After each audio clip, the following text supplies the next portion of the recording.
Hello, friends. Welcome to Star Wars Talk. Today, I had the pleasure of chatting with Mr. Sean Stewart, the author of Yoda Dark Rendezvous. Let me tell you, this gentleman is an innovator, creator, talented writer.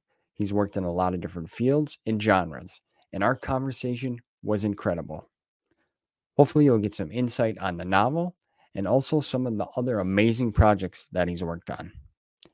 Again, it was such an honor to chat with him. As always, I appreciate your support. It means the world to me. And without further ado, Mr. Sean Stewart. There, you should see it now. Got it Yep. rolling here. Yes, sir. Well, you know what? First, I want to say I appreciate you taking time to spend with me today and chat. Honestly, it really Of means a course. lot. And Of I'm course. excited. I've been all excited all week to talk to you. So, Well, I'm not sure I can live up to that billing, but nah, sir, your career, I like to dig into the author a little bit after I read the novel to see what other stuff they've worked on. And it's amazing, really. A lot of people don't know or realize, but you you had numerous nominations, won plenty of awards. I mean, even Primetime Emmy, yeah. a Peabody Award last year. Yep. Congratulations on that. Thank you. That big achievements and milestones in someone's career.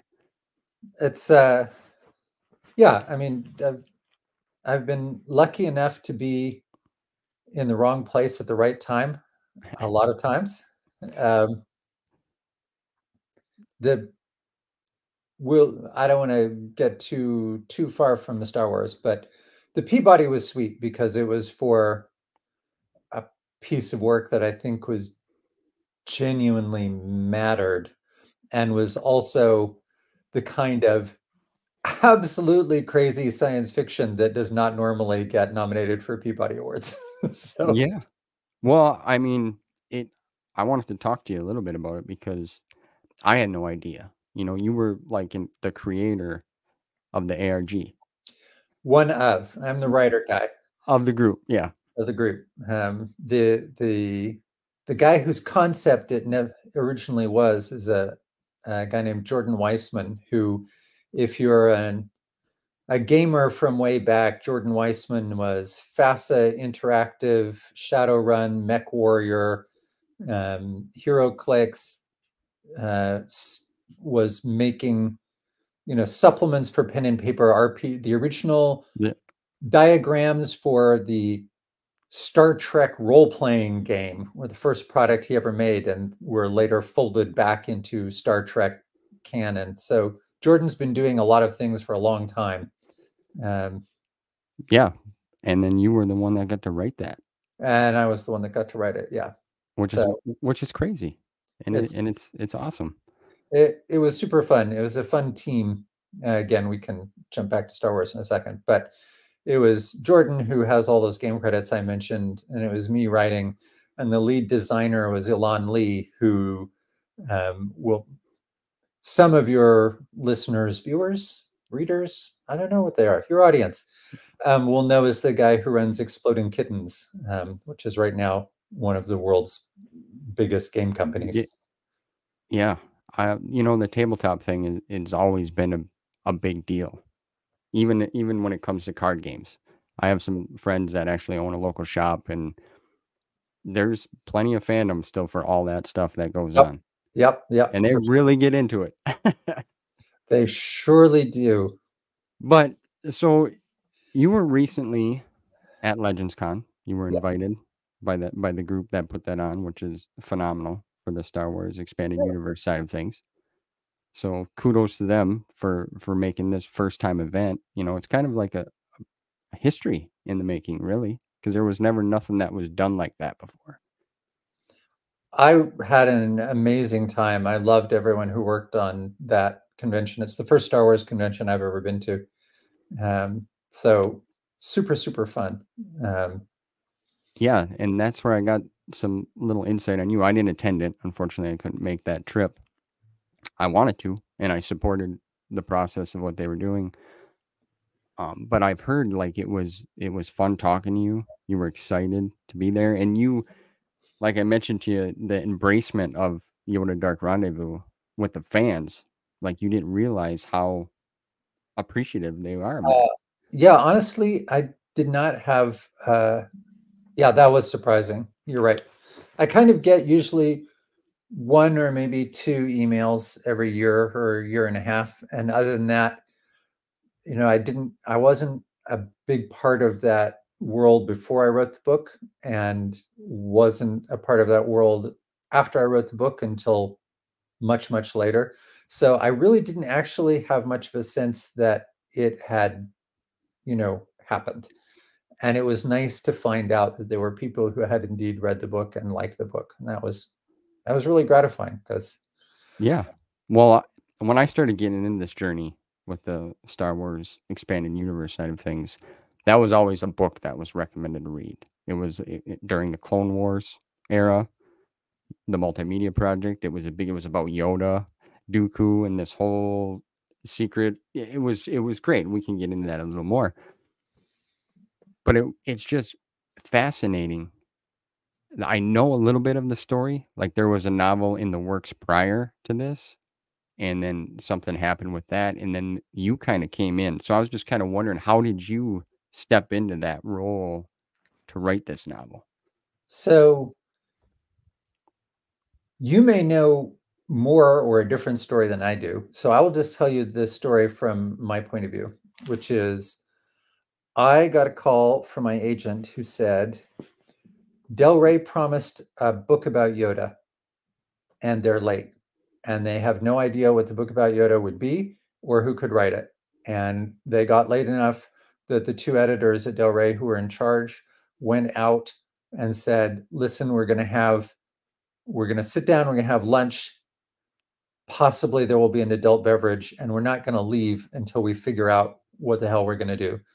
So they went out and they were sitting at a table somewhere in New York, and they were like, who could possibly write a book?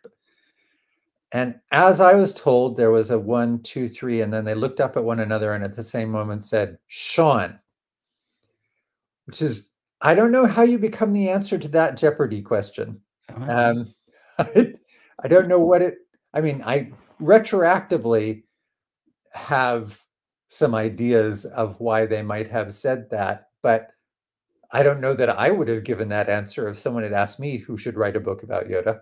So well, then they called me up and said, got any ideas for a book about Yoda? And I pitched one and they said, great, let's do that. Possibly because time pressure was intense. the essence, right? Yeah, you put that together in a short amount of time, if I'm not It was misunderstood. 4.5 months, which is really, really fast for me. Usually it takes me more than a year to write a book. That's wild. So it was super, super fast and quite high pressure, not from Del Rey or Lucasfilm. They were all lovely, but I started thinking like, well, this is a tight timeline, but it's pretty fun, and the world exists, and so that is helpful. Yeah. Um, and let's have a romp and see what we can do. And then I started thinking about the place that this book had to fill. And there are a significant number, I don't have to tell you, there are a lot of Star Wars fans in the world. No, yeah. And there are a significant number of those fans who don't go to church regularly or temple or mosque. And when the day comes that their wife asks for a divorce or their mom gets a diagnosis, this book will need to have something to say because it is the Yoda book. So no pressure, but you've got 4.5 months and it's got to be fun and it's got to be Star Wars, but it also has to somehow be there in the moment that a Star Wars fan needs something. And it delivered. Oh, I mean, I'm so pleased to hear you say that. it truly did. I mean, it was a fun read. I wrote down like, I keep a journal of the books that I read and the dates because I like to remember and then look back. I know that's crazy. It's Yeah, pages, yeah, let yeah. me tell you. Because sometimes, memory, it slips from time to time. It's a fact. Absolutely. We all go through it. Um, so you knocked that out in 4.5 months. Well, what if I could go back a little bit, what did you always wanna be a writer or a creative? Yes. Well, uh, always is a strong word. I decided fairly inflexibly that I would be a writer when I was 7, um, which spared me a lot of anxiety in my teenage years. All my friends were like, "Oh my God, what am I going to do with my life?" I was like, "Yeah, yeah, I picked that a I long time ago." I'm gonna write. Uh, Not necessarily. When I was 7 years old, I did not quite have information about how sound and economic choice that was, but the die was cast pretty young. Yeah, well, and yeah, normally a 7-year-old doesn't come up with that idea.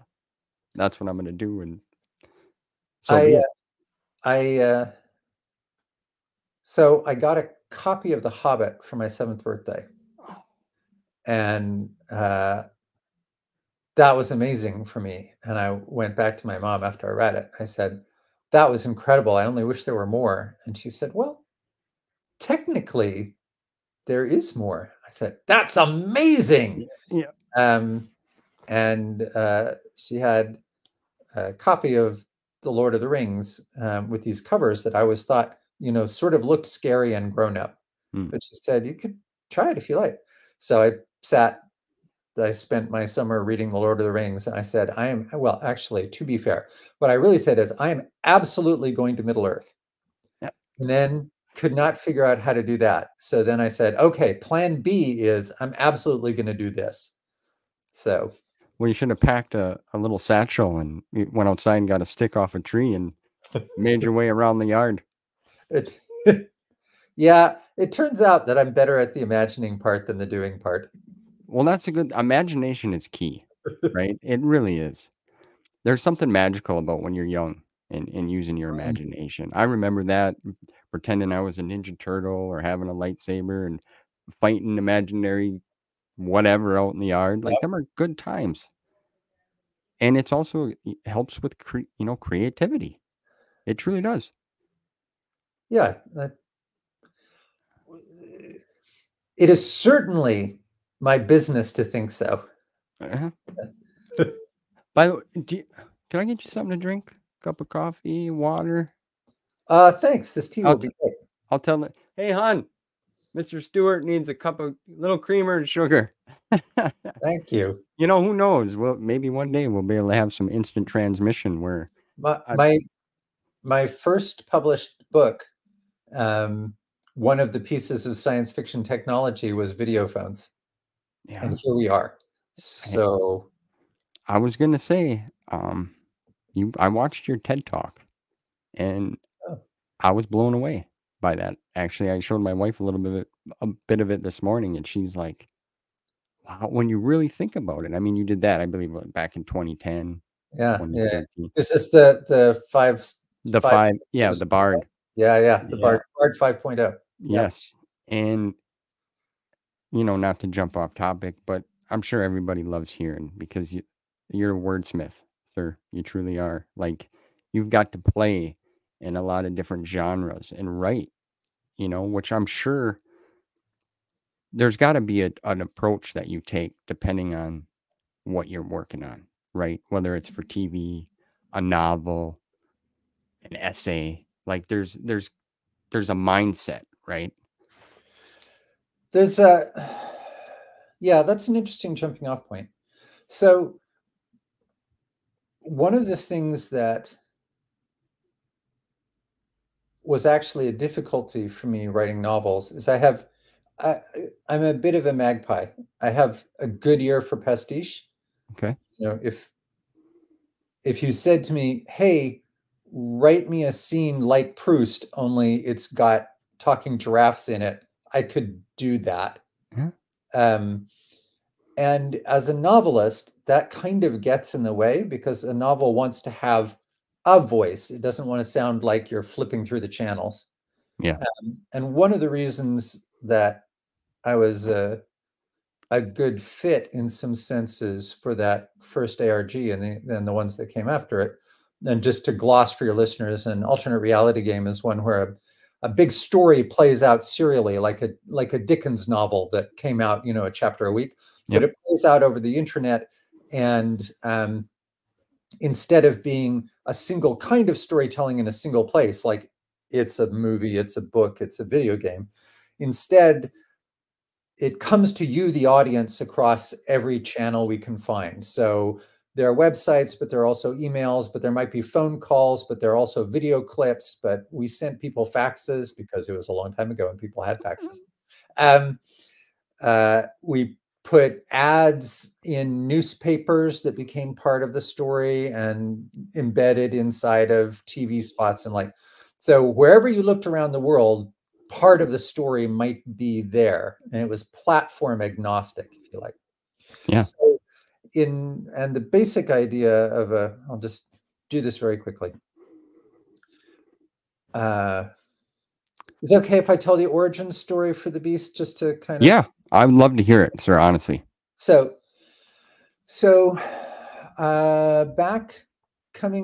due to come out in 2001 was a Steven Spielberg movie called AI, Artificial Intelligence. And one of the things that Microsoft does periodically is decide that it wants to get into traditional media. And usually it does this by going to Steven Spielberg. And this has happened like 5 times. This was one of the times. So they went ahead and they bought the game license to Spielberg's new sci-fi movie without having read the script. Don't know if you've seen AI, but I'm almost confident that when you left the theater, you did not say, "Oh my God, got to play the game." So there was a new head of Microsoft Game Studios whose job it was going to be to produce these games, named Jordan Weissman, that we talked about earlier. Yep. He read the script and he said, "Oh my goodness, this is like having the game rights to Schindler's List." Yeah.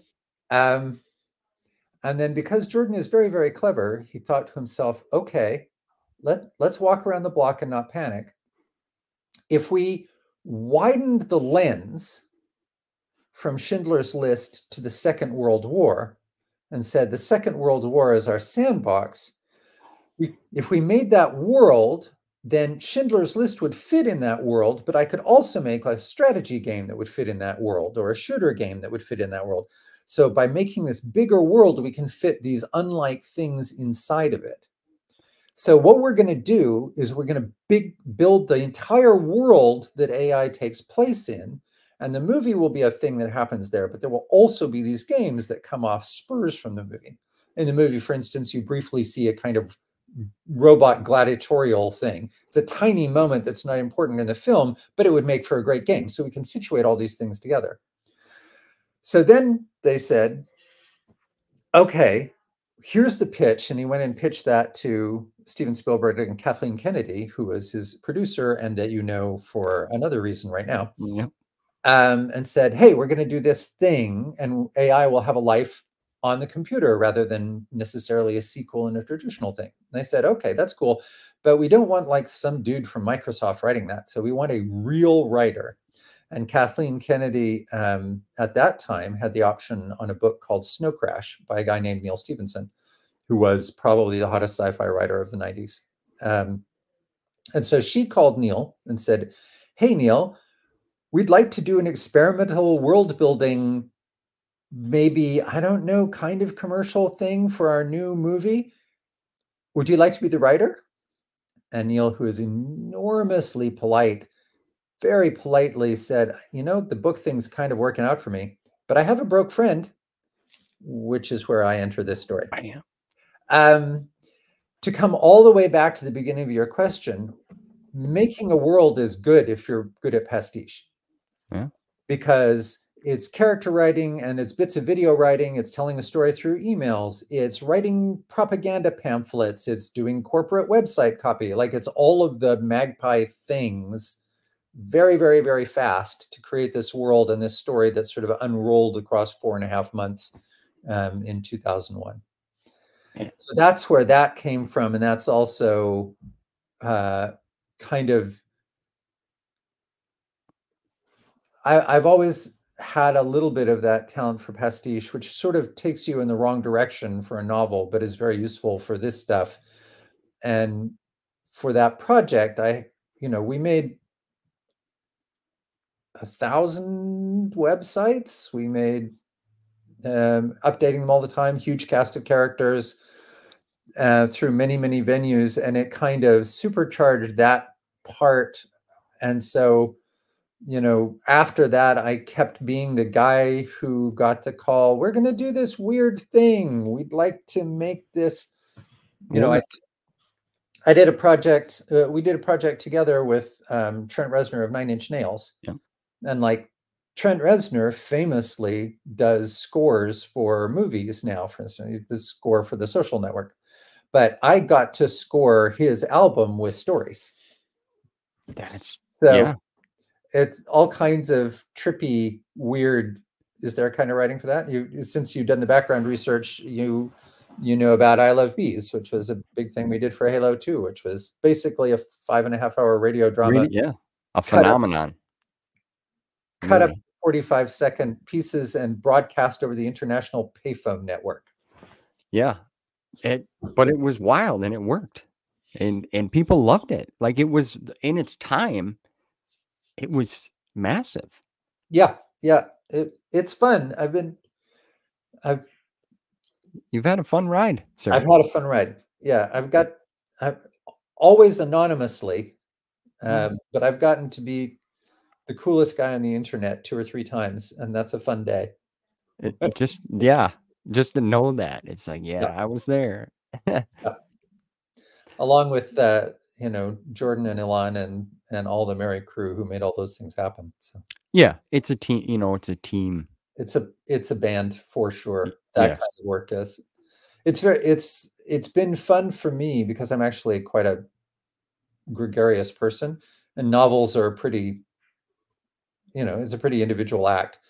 So after spending the first 15 years of my career as a solo act, it's fun to be in a band. Play. I get to play with these guys. Yeah. Yeah, I have some friends. I mean, Halo 2, them games were huge in my generation coming up, but I have some friends and I had, mentioned I'm like, because I was more of a fantasy RPG player. That Yeah. was that was me. Um, and they knew of I Love Bees. Yeah. So it's like it's just wild. It's cool, and I like to hear the story. I mean, I appreciate you saying that. And I'm sure a lot of the folks that are gonna watch and listen, they'll appreciate that too, because it's always fun hearing it from the creative individual.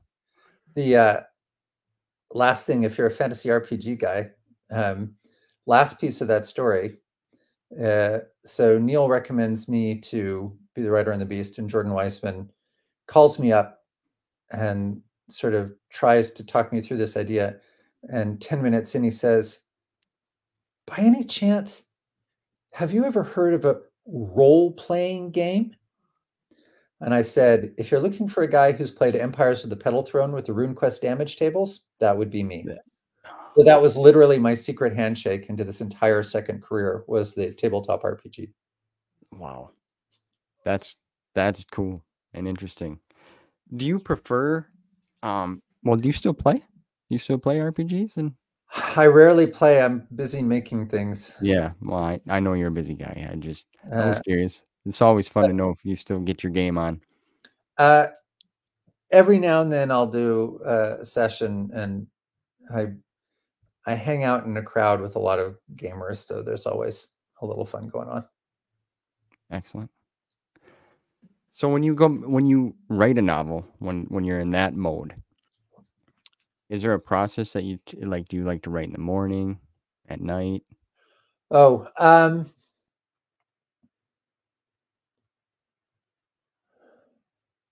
or I'm not,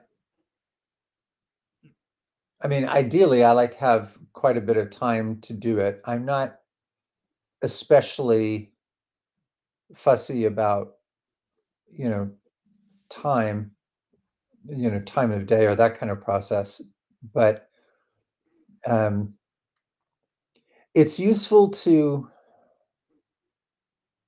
So you probably at some point in your life you've heard the old Michelangelo thing that the trick is to see the shape inside the marble and let it out, Mm. um, rather than think of yourself as making a thing, trying to discover it. Yeah, yeah. Um, and my generally speaking, whatever idea you have for a book is pretty bad.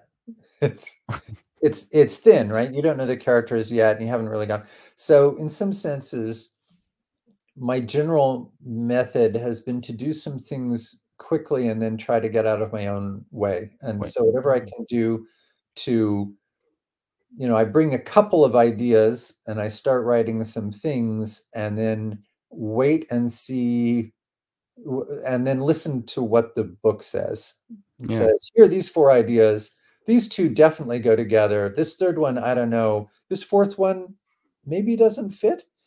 Eh, I often, to be sci-fi about it, I often think about what we were taught in grade school about how stars form. There's this gas and whatnot, and then there's a little point of density, and then that kind of pulls some stuff in, and then the mass gets greater, and that pulls stuff in, and eventually there's enough stuff coming to this one point that it ignites. Yeah.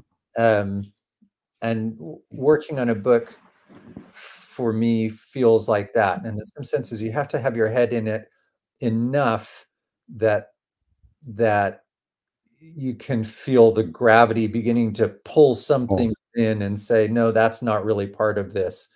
Um, it's one thing that makes it hard to write a novel when you're doing other things is I need my head to be in it when I'm not writing. Like I need to have yeah. I know what you mean. shower, I'm falling asleep at night. And I think, oh, it'd be good. Yeah, Um, I know. because I totally understand that. Well, I'm not a writer, but I used to like I play this conversation out in my head sometimes. Does that make sense? At the weirdest times. yeah, sure. Right. And it's like, okay. And in that moment, honestly, I wish I could do it because that's when I feel like I'm at my max potential. Does that make sense?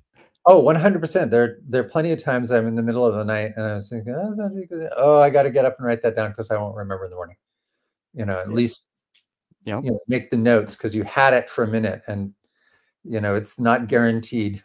No, right. Right. That's how it is. To speaking with you, I, jotted some notes down and I'm like, that ain't, and then it's just because I like the natural. I just like we're talking now. It's just fun. It makes it, but just see where them gases go and and then boom. That's right. And very, very much the same is if you don't have an outline, you tend not to have structure or direction. Right. If you write exactly what's in your outline, you almost certainly did it wrong. Yeah. Because if you don't discover anything between once upon a time and the end, and you just have what you started with, then it didn't Yeah. happen. It didn't work. The magic didn't. It didn't. Because, no, because some of the other folks and authors that I've talked to and extraordinary people, um, Mr. Joe Bongiorno, he was at Legends Con. I Mhm. talked to him. He had some wonderful things to say about you as well. It's what made me want to reach out and Oh, well, talk to you. But I asked, it's like when you're writing, and now he described it to me as like this almost similar to what you said, like this magical thing that just happens, almost like the characters are talking to you as you're, have you, I would, must be nice. I am the opposite. Um, uh, I have, if you're talking about, I don't know, a baseball pitcher, you say plus fastball, not much of a breaking ball, got a slider, working on it, not there yet. So I have a pretty good sense for structure, yeah, and I have an okay ear for, a pretty line. The middle stuff, plot, character, very hard for me. mm, Um, uh, I read with envy about the characters who just run away with their authors. And for me, it is a very long, laborious process. I do not have a natural gift for character or dialogue. I do read a lot. So I go through this very, very, very lengthy, painful process of what if the character's like this and says that? Nope, terrible. What if it's more like that and they say that? Also sucks. So there's a very long period of trial and error until I finally get to the where I feel like I know the characters and know what they'd say and know how they would feel. But it's not the part that comes naturally to me at all. I think it's Mm, something, I mean, it is paradoxically something that I do reasonably well, at least in the context of science fiction. yeah. But it's not, that part is not easy for me. That part is a lot of iteration, Ah, doing it again and again and again and again and again until usually there'll be a moment in a given book. I'll write a paragraph and say, ah, that's the sound of the book. And I'll eventually write a scene and think, ah, that's that character. And then now I've got a kind of magnetic north, a mm, little compass that says, or maybe tuning fork is better. Like each time I write something for this character, does it sound like that? Because if it sounds like that, I'm on. And if it's wandering, I've lost it. and then you kind of pull it in and piece it Yeah. together where it should fit. Yeah. Uh, Interesting. but the structure part is never hard for me. And, Mhm. uh, but the learning, I'm, And then, it's a paradox of being a writer is I understand how writing works well. I'm quite I'm at a nice one of the reasons I've been able to do a lot of the experimental stuff I've had is I'm at a nice midpoint between I'm a reasonably creative writer and I'm reasonably analytical about it, enough so that I can kind of explain to other people why and try to think, okay, to solve this problem, we can do that. yeah, go this way. But the heart of it, the heart of fiction is people. And that for me is a does not come as naturally because my I know what the story wants, but you can't just make the people do that. Yeah. So there's this funny dance between I'm pretty sure I know what the story wants, but that is not what these individuals would do at this time. And you always have to, you can't make the characters do things they wouldn't do. So there's a kind of negotiation between, uh, This way or that way, yeah, in a sense. in some senses, it's like every plan you ever had. Like, I'm gonna build a boat, and then the boat leaks. Mm, It's like, oh, I gotta fix the right. Like, there's a negotiation yeah. between here's my concept, and then out there is the world, and the characters, in some senses, are the world. They're like the rain that gets in when you didn't plan it to, and you just have to realize that they win. They have to win, or else the whole thing will feel Mm, like a sham. and it sank. Yeah. Yeah, that's interesting. Yeah, I always wonder that with creative individuals because it's I don't know, I love this because it's also inspiring for me just to hear this and where it comes from and your different ideas and how the mind works in the process. And I'm assuming you took a lot of creative writing classes and such. And any philosophy background? I took a couple of courses in college. I've always been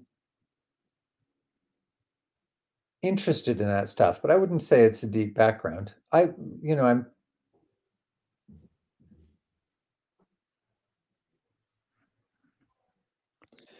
think the question of I mean, to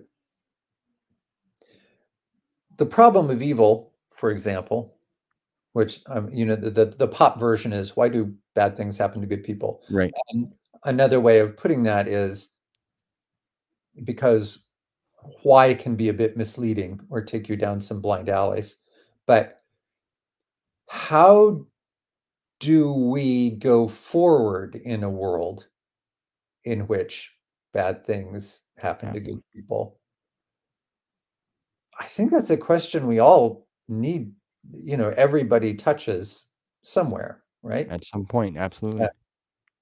so to the extent that, my if if I had a minor in college in terms of number of courses, it would be somewhere between religious studies and history. Hmm. And I'm not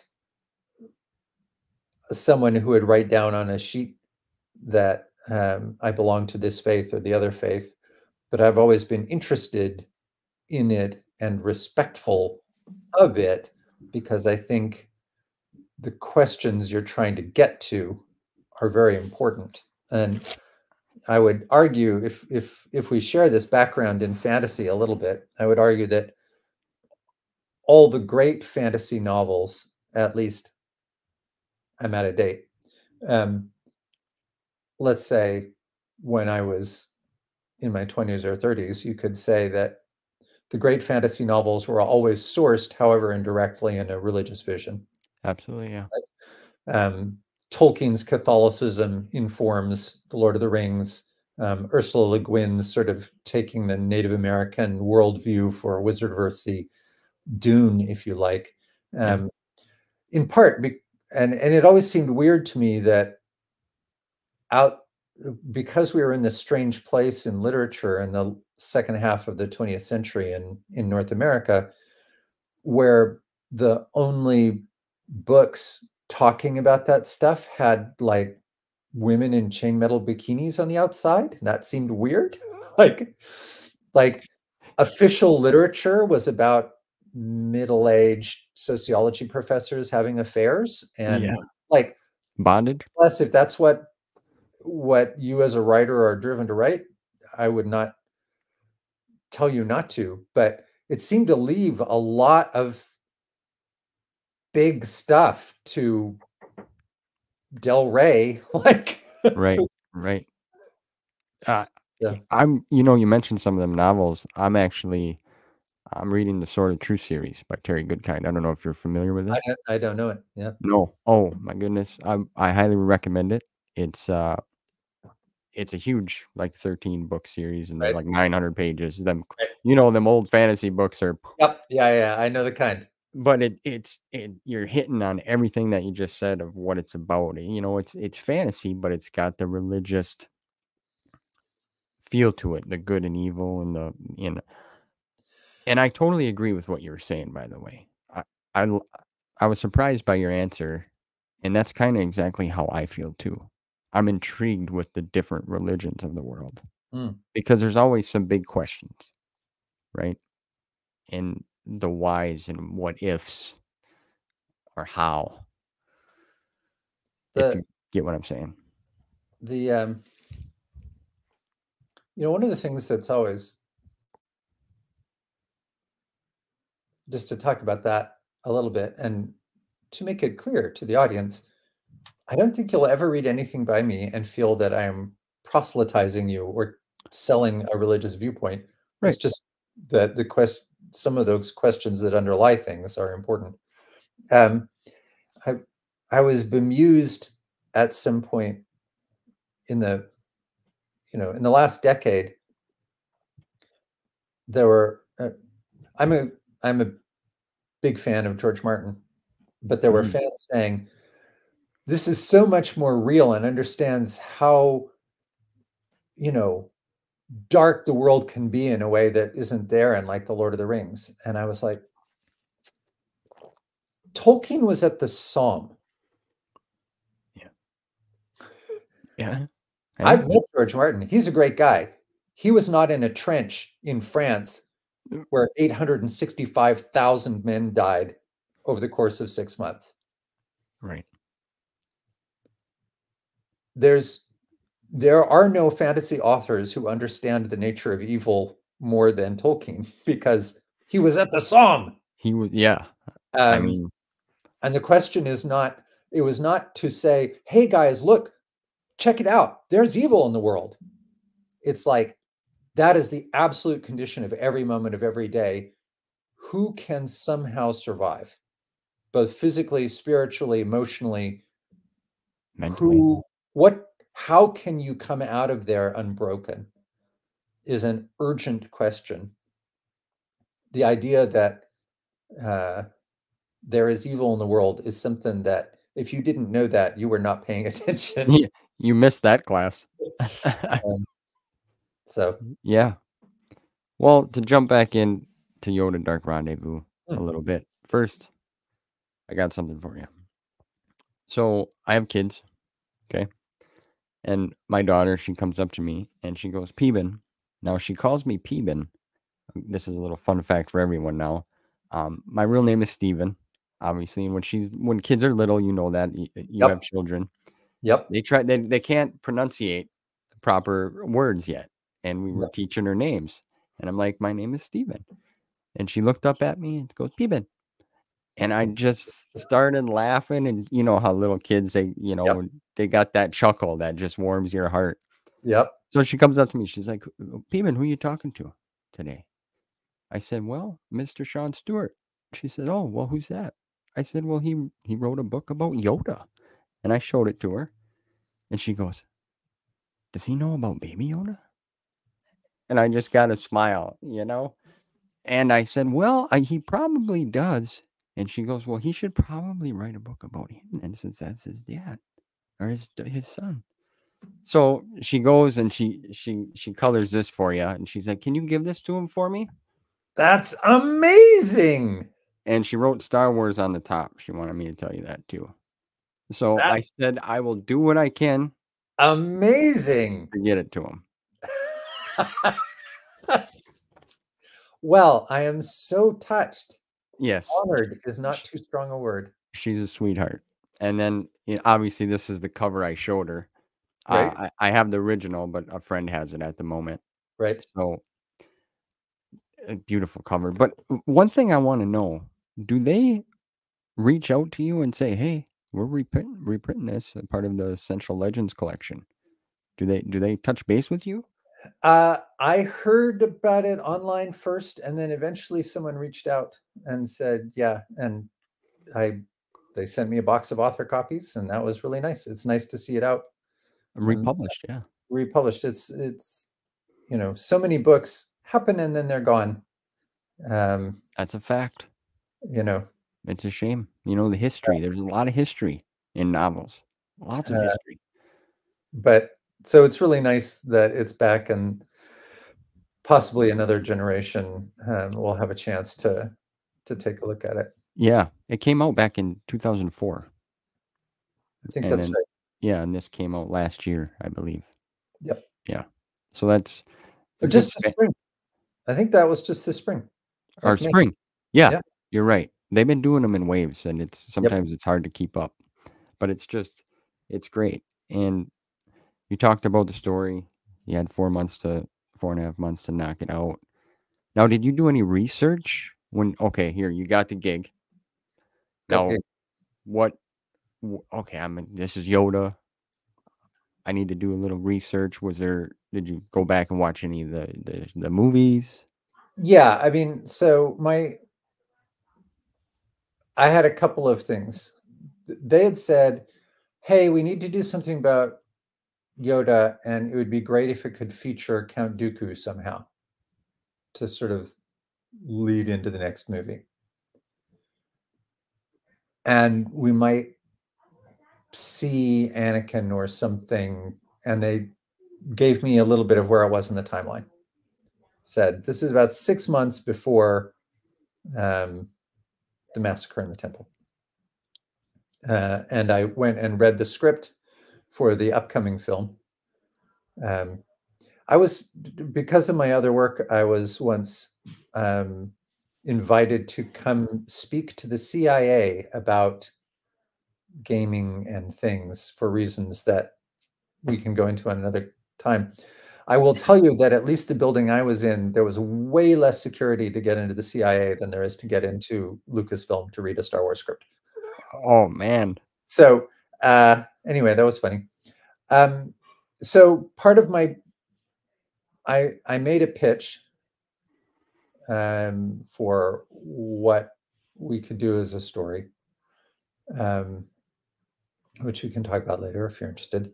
Yeah. Uh, but one of the things I started with was I felt that the character of Yoda in Empires was a pretty great character. And I felt that in the prequel films, he had sort of lost his way a bit and become sort of generic old guy giving generic old guy advice. Hmm.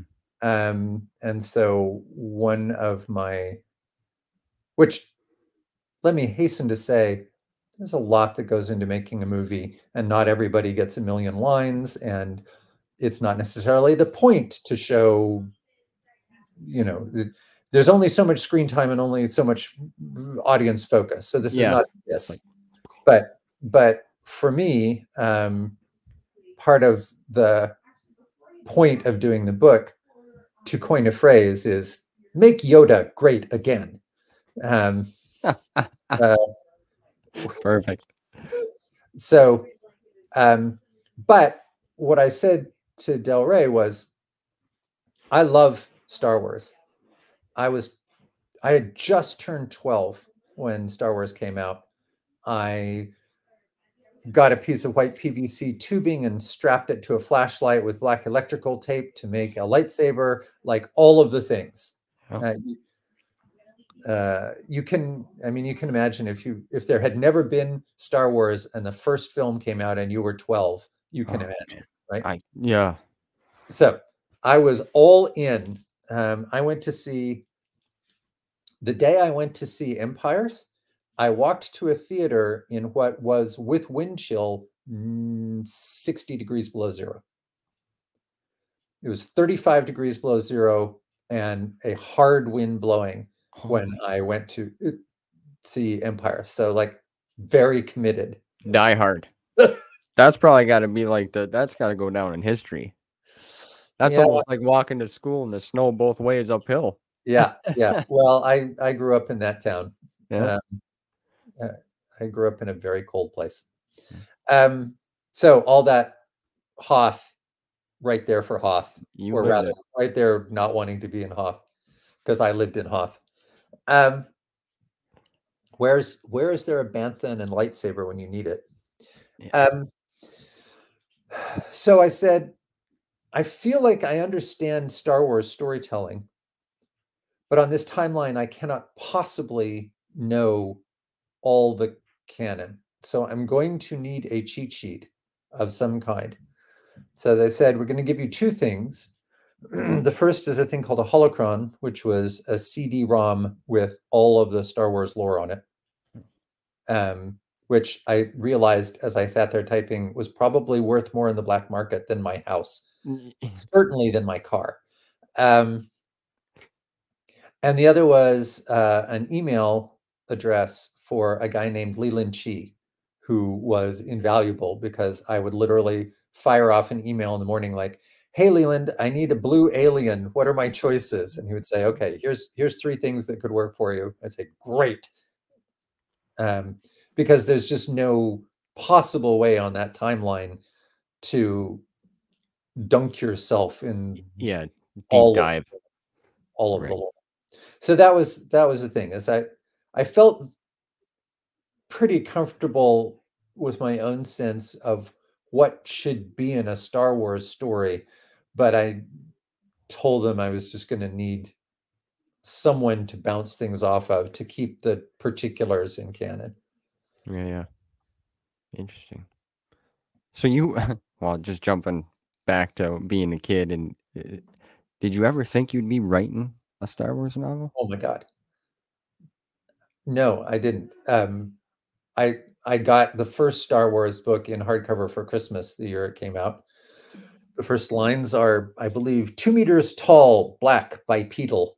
Yeah. It's a description of Darth Vader from the Alan Dean Foster Splinter in the Mind's Eye. In the mind's eye. Yeah. Uh, uh, I had a very trippy moment. A few years back, I was asked to work on a Star Wars project at Disney. Mm. And the first day I was on the lot to work on a pretty fun Star Wars related thing, I got a phone call while I was on the lot saying, "Hey, the guys making the new Lord of the Rings show were wondering if you could come in and just chat with them about doing some stuff." And I said, "Sure," and I'm gonna blah, blah, blah.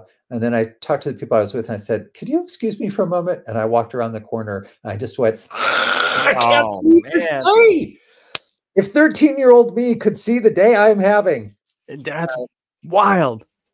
Yeah. So that was yeah, infinite scoreboard day for 13-year-old me. Um, You got me excited. I'm like, woo. yeah, yeah. So So anyway, uh, well, the one thing, I mean, it wasn't a thing in 1977, right? There was no Star Wars Empire.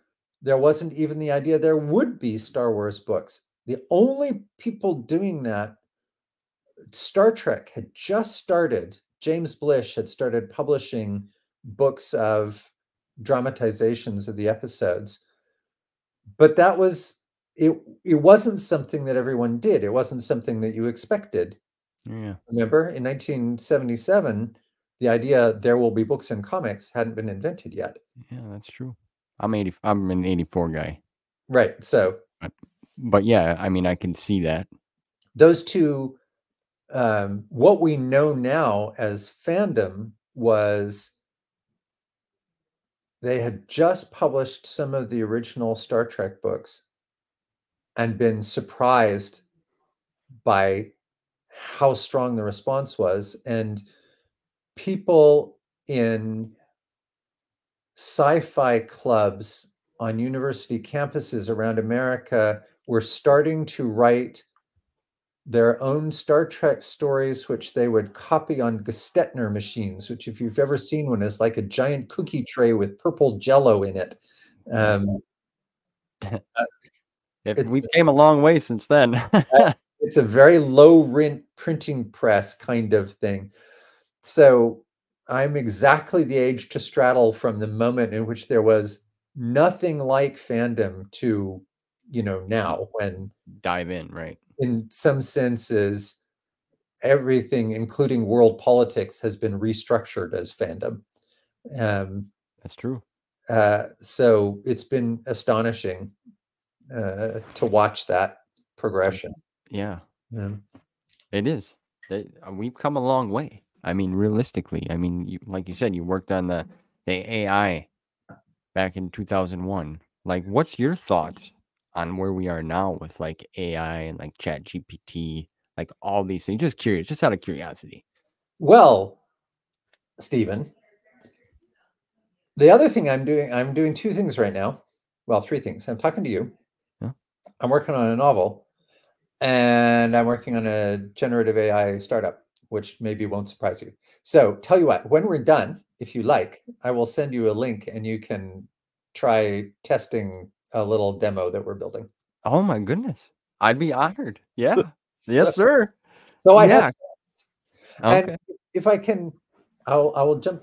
This is a place I did not expect this conversation to go, but segueing very naturally from what we were just talking about, I think I think a lot of people have not are looking through the wrong ends of the telescope as far as AI and storytelling anyway, because people are worried about AI taking over. The screenwriters don't want AI writing screenplays, Right. um, Right. and if you've messed around with ChatGPT, ChatGPT will not be writing a great screenplay anytime soon. Um, Needs the a little the work. I don't know what I'm saying thing is really actually quite a handicap if you're trying to make a coherent piece of art. So I think anytime um, people think about AI as enhancing an author, they're probably not doing it right. I'm going to back up for a moment.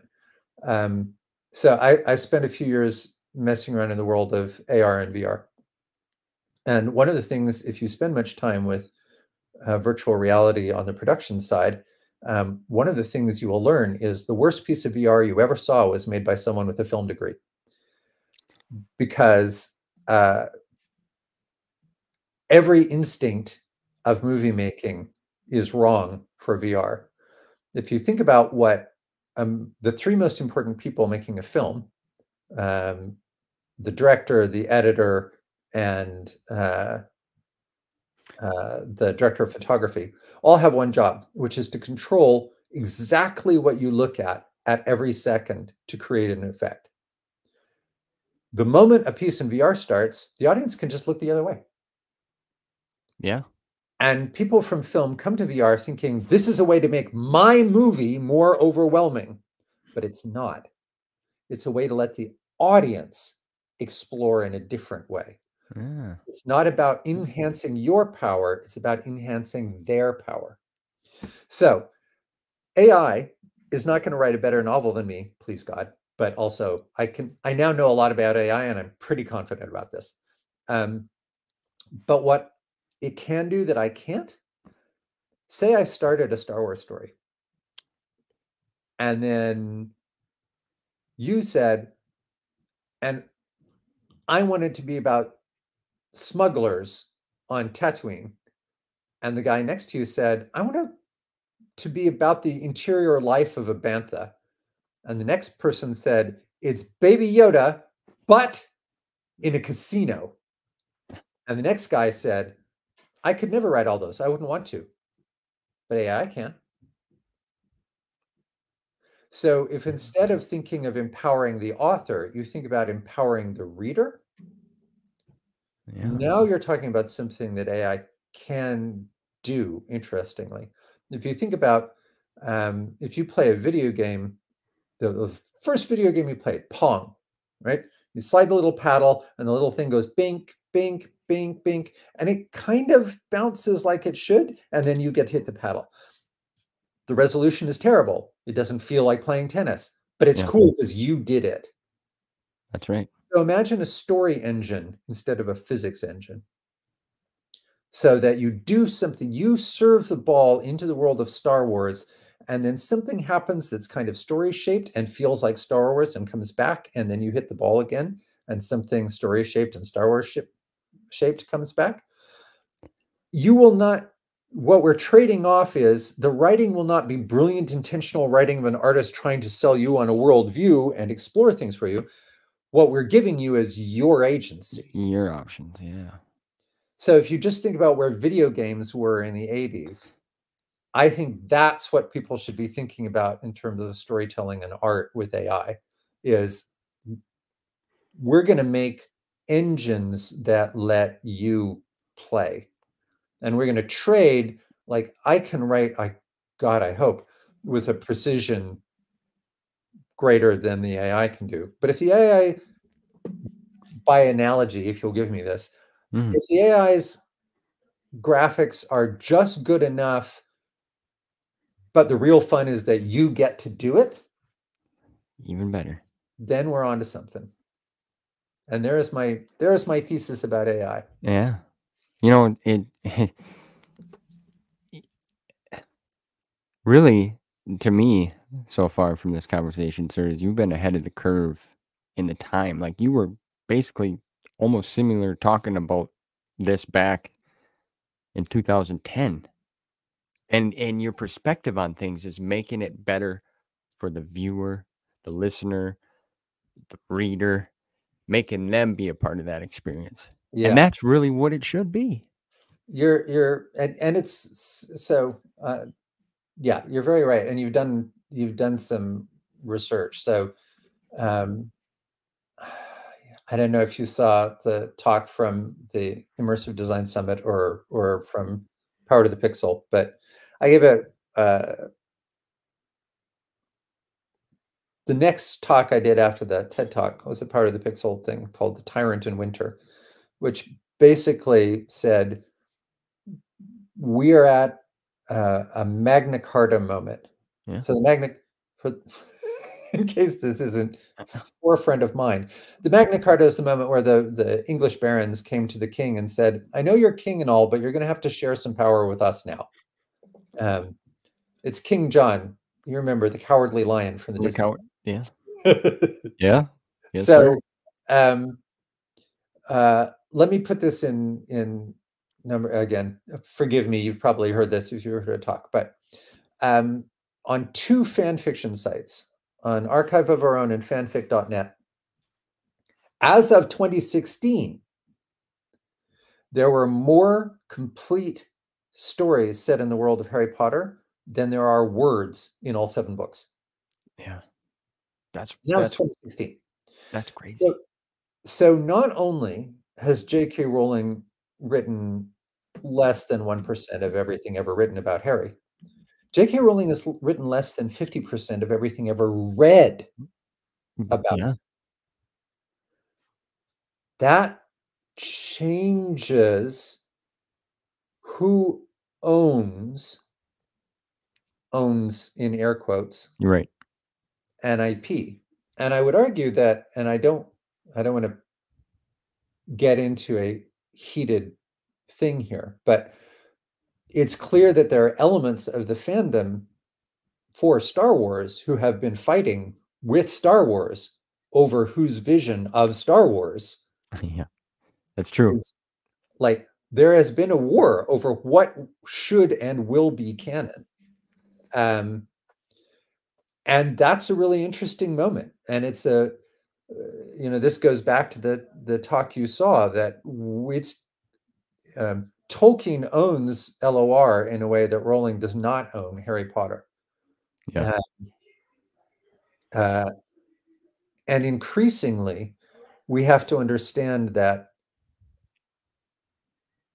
our relationship with audiences has changed. You probably heard somewhere in there about the ARGs that, I once described them as like the Royal Society of the 18th century reimagined as an entertainment platform. Yeah. People all over the world discovering things and sharing their excitement and building this collaborative vision of the world. And that's where we are now. That's what Reddit means. It's what Facebook means. It's what Twitter means. All of it. Is this mass distributed collective, which is acting both as a collective and as a series of individuals, that, like, one of the ways you knew the Mandalorian was successful was that there were Baby Yoda memes on, everywhere. I was going to say platform. Tumblr, I was trying to think what is replaced Tumblr, but that success now looks like that. If there's no creativity coming back from the audience, then the thing is not alive in the same way. And that leads to problems because sometimes the audience is, not right. Sometimes people want to, I'm now going to do something I absolutely shouldn't do. Let's put it this way. I happen to be on team, not everyone who has the Force has to be a Skywalker. Right. My instincts are egalitarian. But that question of who gets to decide, and can we find a way for authors and fans to be in a pleasant back and forth? Like, for a long time before the last couple of years, the Harry Potter fandom managed pretty well to say, we know this is canon, this is us having fun, it's okay. Yeah, both of them. Both are fine, and everyone kind of knows where the lines are. There are people who absolutely resist. There are writers who hate the whole idea of fanfic, which, I don't know, says to me that they must be way more successful than me, because I love the idea that people would be inspired to play around with things that. Well, yeah. Why wouldn't you? There's a lot of galaxy, if you will, out there. It's a big universe, right? Let's have fun with it. And most of it's just space. Like if someone wants to put another star in there, Go more ahead. power to them. Yeah, I love it all. I love it all. I was never a part of any of what you were talking about earlier, like the s- the the struggle between the line, if you will, Yep. right? The lane. Yep. It's okay to swerve off the lane a little bit. That lane's still going to be there. It's not going anywhere. I an example I used, and again, forgive me if you've heard No, this in your no, background, no, but Mhm. No apologies. at some point I said this people I used when I was writing novels, the art I was making was like cooking. I make a dish, I put it out there, you eat it or you don't, you like it or you don't. A lot of the art I make now is more like ballroom dancing. There's an old line in ballroom that says, the gentleman proposes the step, the lady decides whether to accept. Uh-huh. And a lot of the art I make has a little of the, shall we dance? And this only works if you are having fun. Um, Pretty cut and dry. so that element of dancing, I think is increasingly part of the world that we live in now. I like that perspective of it. I like that. And you're right. You need the more engaged. There's so many platforms out there now. And you were absolutely right about, Baby Yoda really took Star Wars to a whole other level. Whole other level. It's everywhere.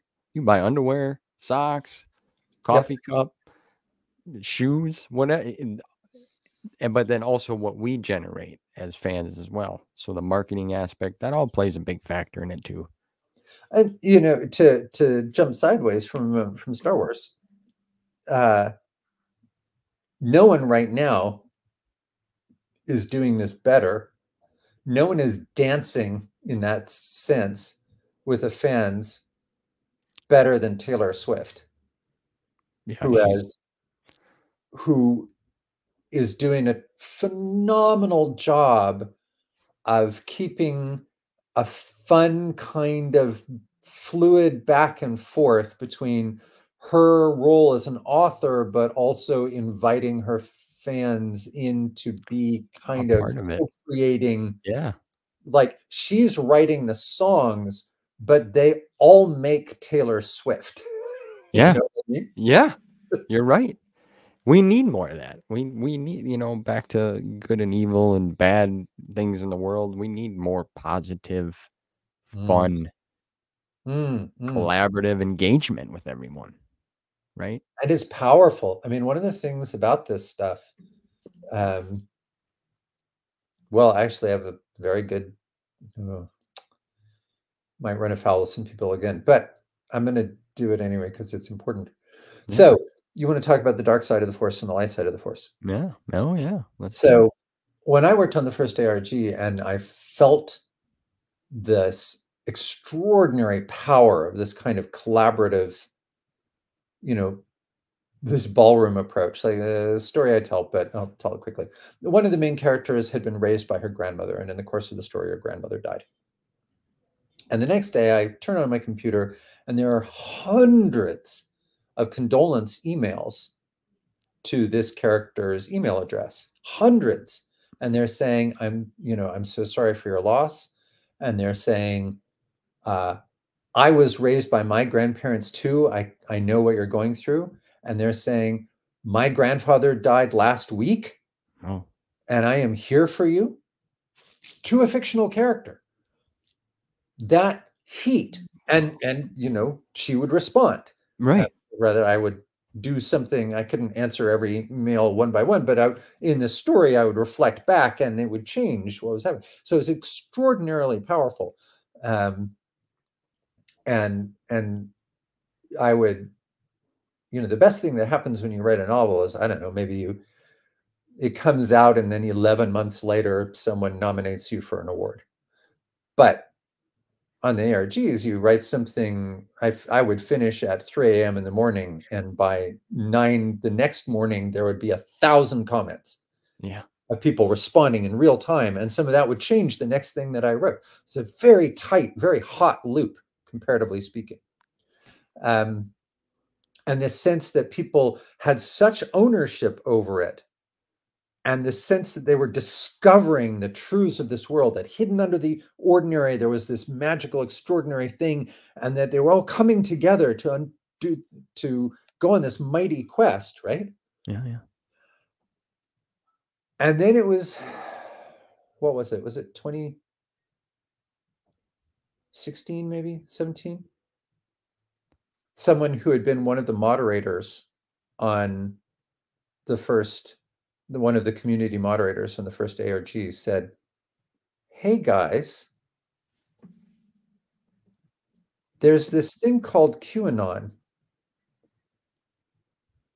and it's what we did, but it's the dark side. It's absolutely an ARG, except the players don't know it's a game, but it's using every technique, and it is going to be very, very powerful and really, really hard to stop, because those of us who work in this art form know how intoxicating it is to be part of a fellowship that is finding secret knowledge to combat evil, Yeah, except yeah. the game runners of this game aren't telling them that it's a hoax." And we were like, "Oh my God." Yeah.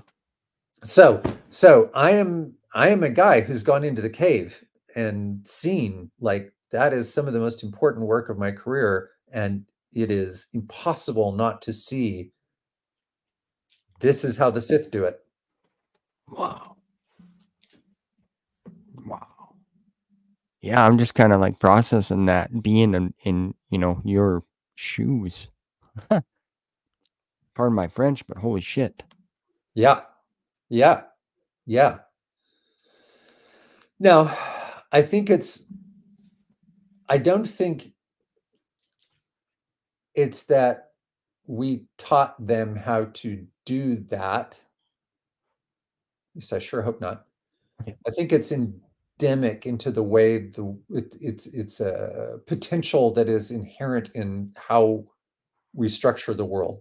It's one of the things that our world of social media connection, um, and the kind of ability to fractalize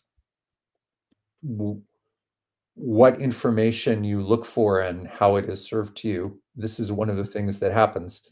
But it was a pretty it's a very Star Wars moment. Like, Yeah. holy shit, it's the Sith. Yeah. They're Man. they're right there. It's the Sith, but they really, really think they're the Jedi. Not the people at the top. The people at the top understand very well what they're doing. What's going But right? so many of the people down the totem pole honestly, truly think that they are banding together in the cause of light to fight a terrible evil. And it's exciting because you're in your regular life, but now your regular life feels like it feels when you're reading a fantasy book. Yeah. It And you're takes there you with in there. other people who are feeling that same Yeah. powerful emotion. Like, you think it's Camelot, it just happens to be the other thing. Yeah.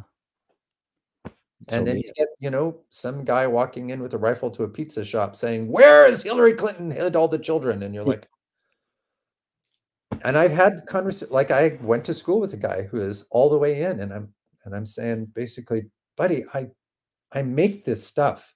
Please believe me when I tell you." Yeah. Yeah, I can just imagine some of the things, but how So Woo! anyway, yes. Yeah. That's Yeah, the force can be with you, but the force can be and against you yeah, at too. the same time, yeah. Wow. Yeah. But just going back to, Yep. we need more it's hard, not to be off the subject, but just the world is just this tough place, you know? And I thank you, which I've told others, but I thank you for, making creative things to take us out of it for a little bit, have fun, or if you understand what I'm saying. Yeah, I yeah, yeah, yeah, appreciate that. for sure. And I think It's there's a one, it's fun just to entertain people because it's fun to entertain. Like yeah. they don't pay a lot in this job, so people clapping has to be something that matters to you. So, Well, right. Well, it um, is. but on top of that, the experience of, I mean, fiction, books most of all, but movies, television as well. Yeah. Um, I'll gloss books most of all later. But the experience of it is at its heart, imagine what it would be like to be someone else. And I think that's very important. And I think there are a lot of people, it it is hard to get good at imagining what it would be like to be someone else. Once you've done that enough, it's hard to imagine that other people aren't really human and that it's okay to, you know, Yeah. vilify them or, behead them or all these things. All the things that people do, all the things that are made possible when you decide that a human isn't a human. Yeah. I think that one thing that fiction helps is to train us that other people are also human. And I think that in that sense, without having to identify it as Christian or Buddhist or Hindu or existentialist or anything else, the sense that we have a common humanity is worth it. If there is a moral justification to art outside the content, Yeah. um, I think that's it. I think the process of imagining for a moment that other people are human, that they, as Shakespeare says, if you tickle them, do they not laugh? If you poison them, do they not die? Um, are they not just as human as Yeah. we are? Yeah. Very well said. Do you prefer your media and your content through books and such rather than, television? Or do Um, you I like them. So I like them all, and we live in an amazing. I'm young enough that when I was small, writing for television was really, really, really bad. So I didn't mean it wasn't entertaining from time to time, but we live in an era now where there's so much stuff being made that's so good. Um, uh, the writing is extraordinary and amazing. My what I mean about books doing it more than anything else does is just that you can watch a movie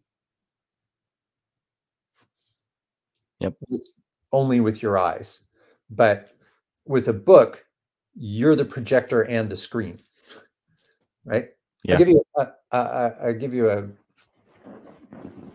uh, the fact. I spend a lot of my life when I'm not being a novelist. I am usually considered an immersive designer or immersive writer or whatever.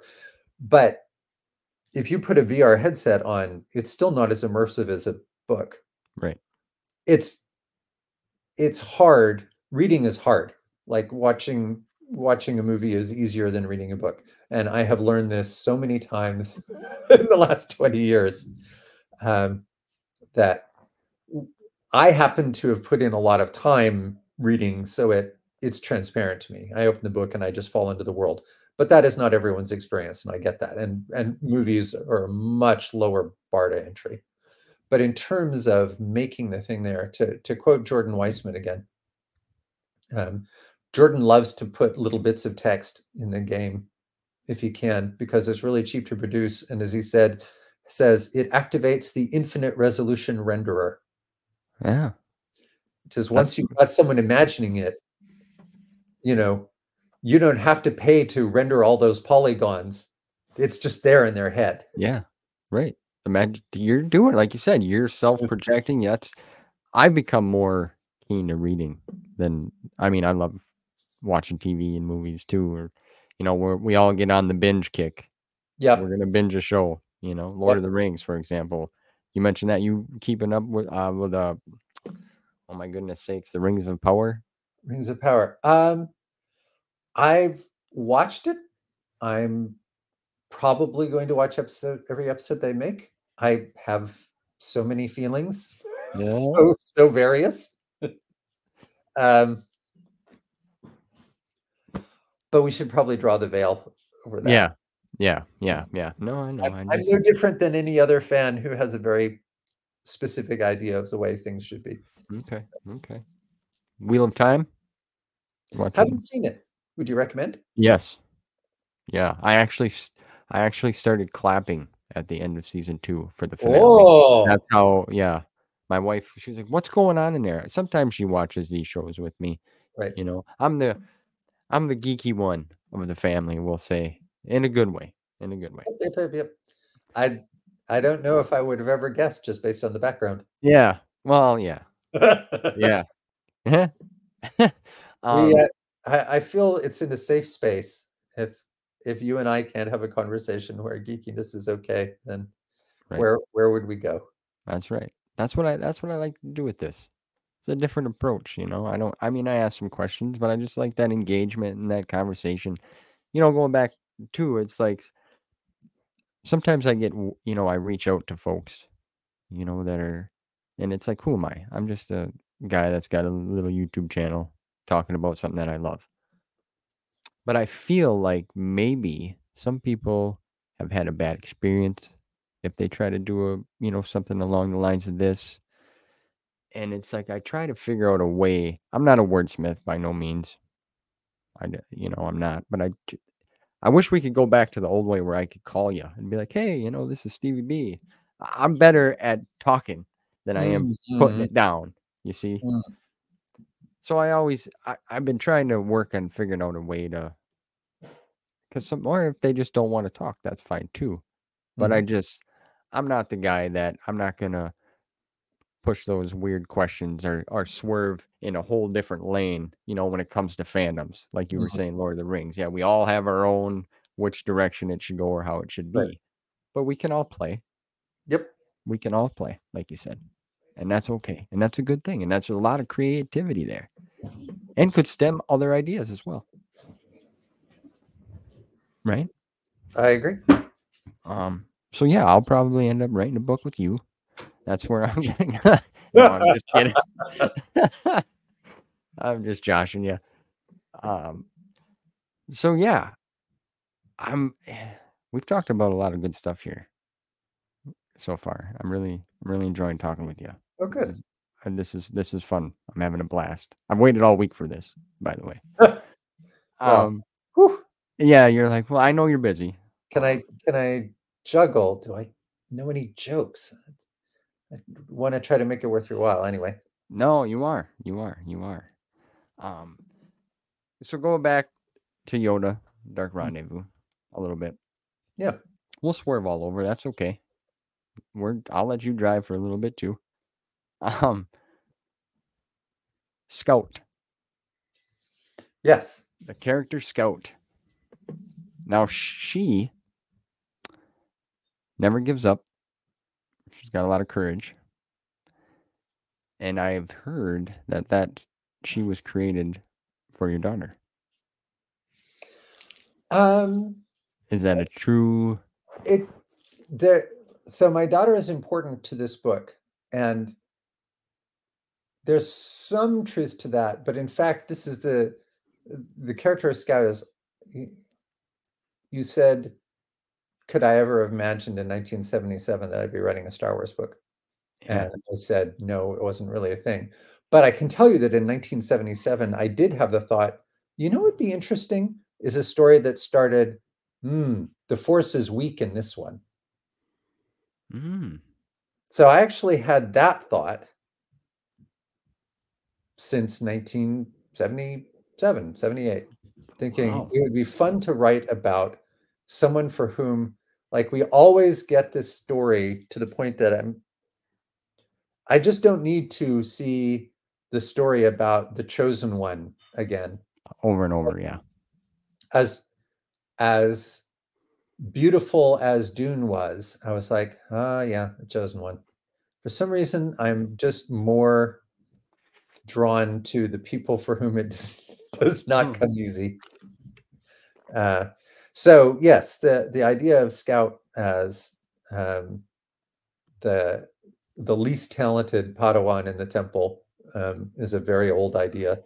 Um, she does she does have some of my daughter's um, uh, attributes, and also my daughter was my first reader on that book and made some important editorial suggestions. Wow. I did not know that. So there is a scene, not to spoilerize this, um, the last conversation between Scout and her Jedi master is there because my daughter said, "Oh my God, you left out a scene. You have to go back and write this conversation between them." So Well, wow. How old was she at the time, if I you want to don't say mind? 14 Oh, that's good. is So very good. she, yeah, good, good. Oh yeah, another thing. Just now that we're talking about kids a little bit, you're a soccer guy. You were a coach. Wow, you did go deep. Yes. Okay. Yes. Yes. Well, you know what? How you know that? My wife and I actually coached. We volunteered to coach 7K. Our daughter's team at that age. Yep, yep, yep. Boy, let me tell you, coaching, especially at that level, woo, that was some work. Yeah. We just basically kick the ball down the field, and then they're doing, handstands and picking daisies when we're out on the field. I mean, it was all good fun. Um, but I I so I was in 2001 is a year. yeah, Um, the Beast wrapped up at the end of the summer, and then I also had a book come out that year called Galveston, which um, was nominated for a thing called the World Fantasy Award. And so next fall, I get a call from the World Fantasy Award saying, "So, coming to the convention?" I said, "Yeah, I'm not sure I can make it." And they said, "We really think you should come." I was like, "Oh, yeah. uh, but my daughter's soccer team is in the semifinals next weekend, and I really can't just bail on them." So I missed winning my World Fantasy Award because I was coaching my daughter's grade 4 soccer team. Hey, that's a lot of fun there. I'll tell you. It You is know, and grade 5. Yeah. but then there's some parents that are them diehard parents that's what was tough about the whole gig, honestly. I I coached for several years in both the fall season, which is like the rec league, and then the spring season, which is the what they called select, the more advanced Advanced kids. players, Yeah. whatever.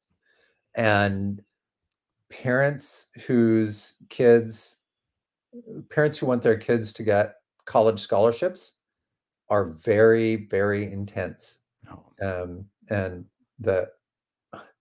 the only time I completely lost my temper coaching is we were at a tournament with a very good team, probably the best team I ever coached.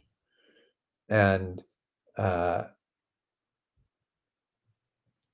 our girls managed to create a 2-on-1 and send someone in on goal, and she shot and missed wide of the net. And the parents were just screaming. And I was on the far sideline, up in Utah, and these were 10-year-old girls, 10-year-old girls. And I, you know that thing in books where people say they just sort of blank out? Yeah. So I sprinted from my place at the 50-yard line down to the end, ran across the back, ran all the way up to the parents, and said, if I hear one more expletive word, you're never coming to another game. That was the only time I've ever sworn in my entire coaching career. And the parents were just looking like, because Like I'm, yeah, it was whatever. unexpected, but But they were screaming at these 10-year-olds who yeah. are killing themselves in high altitude and cold and all the things. And so I walked and there was this long series of like, because I'm not a particularly impressive person, but I'm over 6 feet tall and I was pretty mad. And so I walked by this line of very quiet parents, and the last guy in the line, who's this very laid back dude, is like, Yeah. Yes. Because you know there's another parent out there that wants to say something. You know it, to pipe so down the other parent all the time. All the yeah, time. So that was the toughest thing for us was, well, you're not having to play as much. It's like we rotate them around, yeah, because they got to play, they got to do the rotation. yep, yep, Like, yep. so we did it one time and that was it. But she loves soccer, so I wanted to bring that up because Yeah, yeah. I knew Well, you were a soccer dad. that is a very deep dive. Yeah, I coached for about 10 years. I was so I grew up in Canada, as you would have guessed, um, Mhm. which is a British colony originally. It was part of the Commonwealth when I was growing up. So a long way of saying soccer was more common. So we just got here to California and our kids were playing soccer. And I realized none of the people who were coaching when the kids were little had ever played. I was like, well, I at least played. So Yeah, that's how I ended up doing it. yeah, Um, that's interesting. Yeah, I didn't know you coached that long. yeah, That's yeah, yeah. that's Because cool. a huge part of my life is I was working super, super hard on a whole bunch of things. And it was one part of my life that was absolutely not like that. So I was working very, very, very difficult hours. Like the the Beast, that first ARG, was 16 hours a day for 6 months. Yeah, It's really, really hard. And over the next few years, a lot of those projects that were very time intensive, having to stop at 3:30 and go run a soccer practice twice a week and a game on Saturday probably actually saved my life. It's yeah, got just you like to just reset to kind of. yeah, stop, Yeah, do something different, interact with the world in a different way. So yeah, yeah. Because well, like what you were saying before about it, could really suck you in right down, right yeah, in there. yeah, yeah, yeah, yeah. Yeah. So Scout, yeah, Scout. That was I just was wondering that because I've heard that there was some Yep. There's a little, attributes about your daughter yeah, a little bit for my kid, a little bit just from, as I say, I always for wanted to. you. And my daughter, I guess, to make that connection, my daughter's just not fast, and it's helpful to be able to run fast. Yeah. And so she's pretty smart, and she got very good at guessing where things were going to be before they happened, um, which you have to be, because otherwise just the fast kids will kill you. Yeah, they're gone. You have to be smart or else you're dead. So that part of Scout, of the, probably does owe something as well to watching my oldest on the field sort of have to figure out, okay, if I can't have the one defining physical gift, what are all the other things I have to do on the margins to make this work? Hmm. Yeah. So You were talking earlier too that you had some others ideas and scripts that you brought to their attention prior to how the story turned out. Was like when I was talking about when you came through the process about writing this book and you went oh to yeah, them with so you pitched them some ideas. the initial pitch was, and I don't know if this will mean anything to you, but what I pitched was I knew there should be it was about Yoda and it should be something about Dooku, and I didn't know much about Dooku. I probably got a paragraph somewhere in the holocron, just kind of name and date stuff. Didn't know much about him. And so what I pitched was I wrote them an email and said basically, how about the Sith who came in from the cold? It's a John le Carré's book, The Spy Who Came In from the Cold, and then he wrote another set of 4 books, maybe tetralogy. Tinker Tailor Soldier Spy, Smiley's People, which is about a kind of the lead character in a lot of Le Carré's early books is a guy named George Smiley, who's a spy master for the British intelligence agency. Okay. And it's during the Cold War, and he has an opposite number whose name is Carla, who's a Soviet spy master. And they're sort of have been playing across the chessboard of the Cold War for a long time, for decades at this point. And each has had some wins and each has had some losses. And wins and losses here are like your guy in the field gets disappeared and taken to jail or shot in the head or whatever. Like it's very serious stakes. But the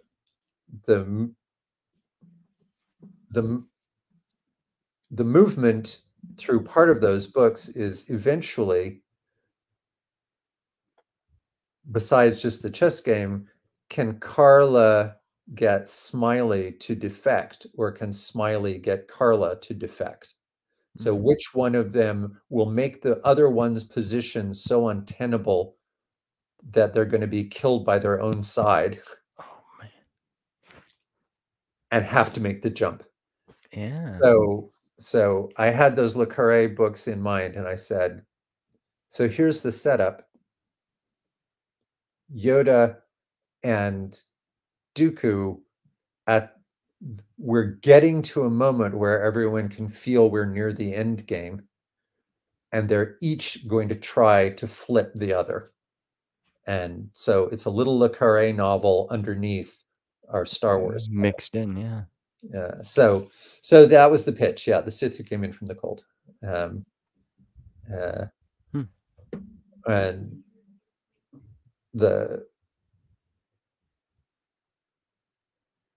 that's the ostensible setup. You know the book, right? Yeah. So the ostensible setup is that Dooku pretends to be open to the possibility of returning to the Jedi to lure Yoda. Yeah.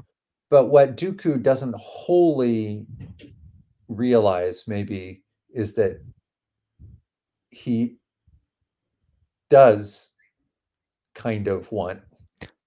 So there are things that he does not quite let himself know about where he is, but he can see where this is going. He's a smart guy, and he's in a position in his relationship with the war and his relationship with Darth Sidious and his relationship with Asajj, Darth Sidious above him and Asajj Ventress below him. He's on a path that's getting narrower with every step. And so while he tells certainly Darth Sidious and mostly himself that this is all a trick, it's not totally all a trick. There is a part of him that is seriously thinking about coming in from the cold. Yeah. Yeah. So that was the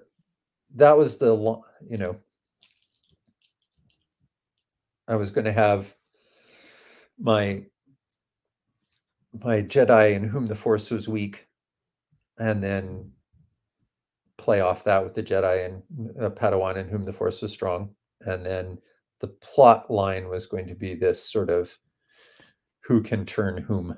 Yeah. Chess game, kind of. Yeah. Yeah. Yeah, there's some interesting, characters like Palace Chuff. Maybe, the Yoda imposter. Yes. That was a clever idea. It really was. It Oh, was that's fun. fun. It I'm was glad you fun. enjoyed it. It's one of the things about one of the things about writing on the ARGs is it was so much work and so fast in so many different voices. You kind of had to just go to this Zen place beyond fear. It's Yeah. like I told people all the time, it's like I've written so many novels. I feel like I've done everything that I am as a writer, and that's not nearly enough. For this thing, I have to do everything I am as a reader, like Cormac McCarthy, Bobbsey twins, Nancy Drew, Proust, everything. Yeah. I have to use all of it. And so I went through a period there where I was feeling fairly fearless, and because in some sense you're just going super, super fast. So things like Peleus Chuff, you Why know, not? I would put it in and think, well, they probably will hate this, but what the hell? And we'll Yeah. find out. Well, you be bold. So there are quite a few reasonably bold strokes that they could have said, this is not Star Wars, or not our Star Wars, or this is not whatever. And some of them are dark, but some of them are funny. I mean, they let me get away with some comedy stuff that I was surprised they let me get away with. Um, so, but happy.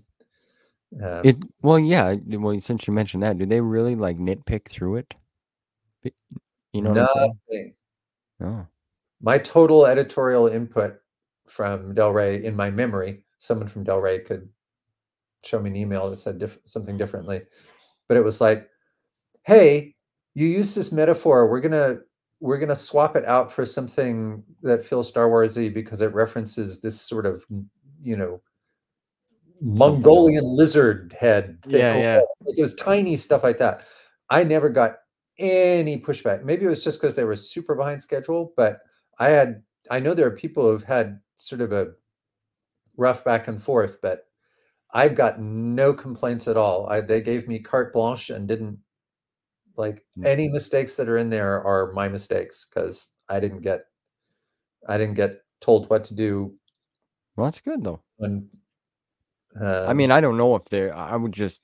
I don't know. I would assume, like you said, when you try to go to Lucasfilm and get the script or get some information, the holocron, what have you, it was like Fort Knox security clearance.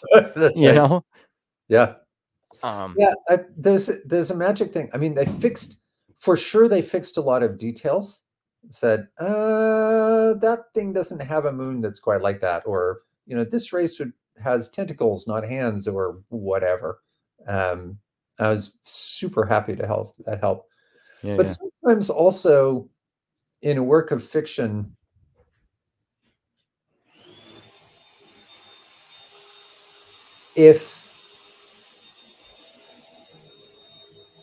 if you get in a zone where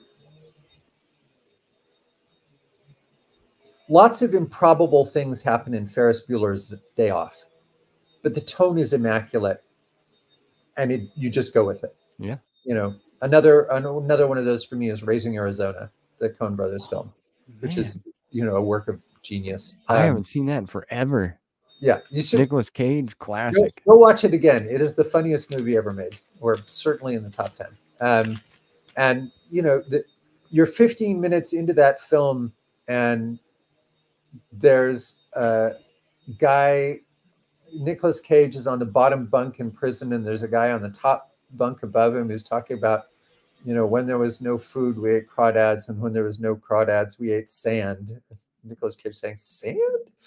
And he talks about how he used to boil the sand. And in the background, Beethoven's Ode to Joy is being played on a banjo, and they haven't run the opening credits yet. And it's like, what the hell? But the vibe is immaculate, and you're And just like totally there. man, So I think part of when, everyone knows when it's working, don't mess with it. don't mess with that. Leave it be. If you Like can, if you can get it so it mostly feels like it's working, then the audience will give you a lot of leeway. It's funny how some of the movies really just they just it just hits you. Like you said, that's one of them. Yeah. Man, I used to watch that when I was a kid a lot. It's been a long time since I've seen that. I try to get my kids, I got 2 teenage boys, and I try to get them to, "Hey, come on, let's watch this old flick." They have no interest. Oh, tell me It's about a it. bummer. I keep and so I'm constantly I've run a lot of writing teams and trying to get people to watch Casablanca, which is as fun a movie experience as you'll ever have. And they're like, "Oh man, it's like old and it's black and white. I just can't make time for it. I've got to watch more episodes of Jackass." I'm like, Yeah. Yeah, right. please trust me. Please just trust me on this. My one of my boys, they're watching The Outsiders in school. And he's just like, "It's the most boring movie. I hate life." I'm like, "That's a great movie." It's like, come on. But like you said, like even with novels, and some things should stand the test of time. But through what we go through now with all technology and the world we live in, it's hard. It's yeah, you never know. I mean, art is like unexploded ordnance. A book can just sit there on a shelf, quietly minding its own business, feeling, completely overlooked, and then it can just go off in your hand totally unexpectedly. Yeah. Years ago, I was teaching a class. I was teaching a night school class. It's called English Literature's Greatest Hits. Every night, once a week, every night for 7 weeks, we're going to do 4 great novels and a Shakespeare play. I was very ambitious. So one of the things that had to be on the syllabus was Wuthering Heights, which I'd never read, Oh. never had any interest. Like, it was a dark and stormy night and romance and whatever. But I thought, I'm pretty cheeky, but I probably shouldn't teach a book I haven't read. So I sat down and I read the book and I thought, holy shit! Oh my God! Still not exactly my thing, but I had in mind it was, I don't know, going to be very fluffy and romantic and stuff. Like 30 pages in, the dead guy is smashing his hand through the window and the woman smashes it down and rubs it on the broken glass until it goes away. What is What the happening hell? here? This is brutal. These people are terrible. How is this romantic? Oh my God, I had no idea. I've heard it's a great book. I've never read it. I don't know if it's going to be anybody's cup of tea particularly, but I certainly know I had your son's response to an old thing, and I finally cracked it open. And I was, oh my God! Oh, so this is a thing for a reason. I don't exactly like it. So Wuthering Heights, romance novel, right? Yeah. No spoilers, but there's this couple, and there's a powerful attraction, but they decide they can't be together, and they are not nice people. And love in this book is not nice. So, for instance, when it's Kathy and Heathcliff, you probably know that from the song. Yeah. So Kathy is supposed to be, possibly marrying some other dude or whatever. So Heathcliff takes her pet dog and hangs it. Like, she finds it hung outside her house. Like, that's who those people are. This is a book from the 1850s. Romance. Yeah. Like, they loved different back then. I did not realize that this is like a terrible dystopian vampire novel.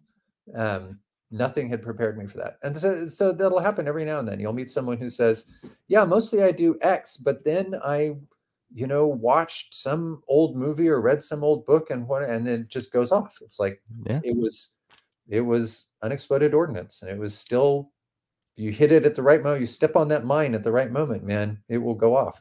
Magic. Bam. Crazy.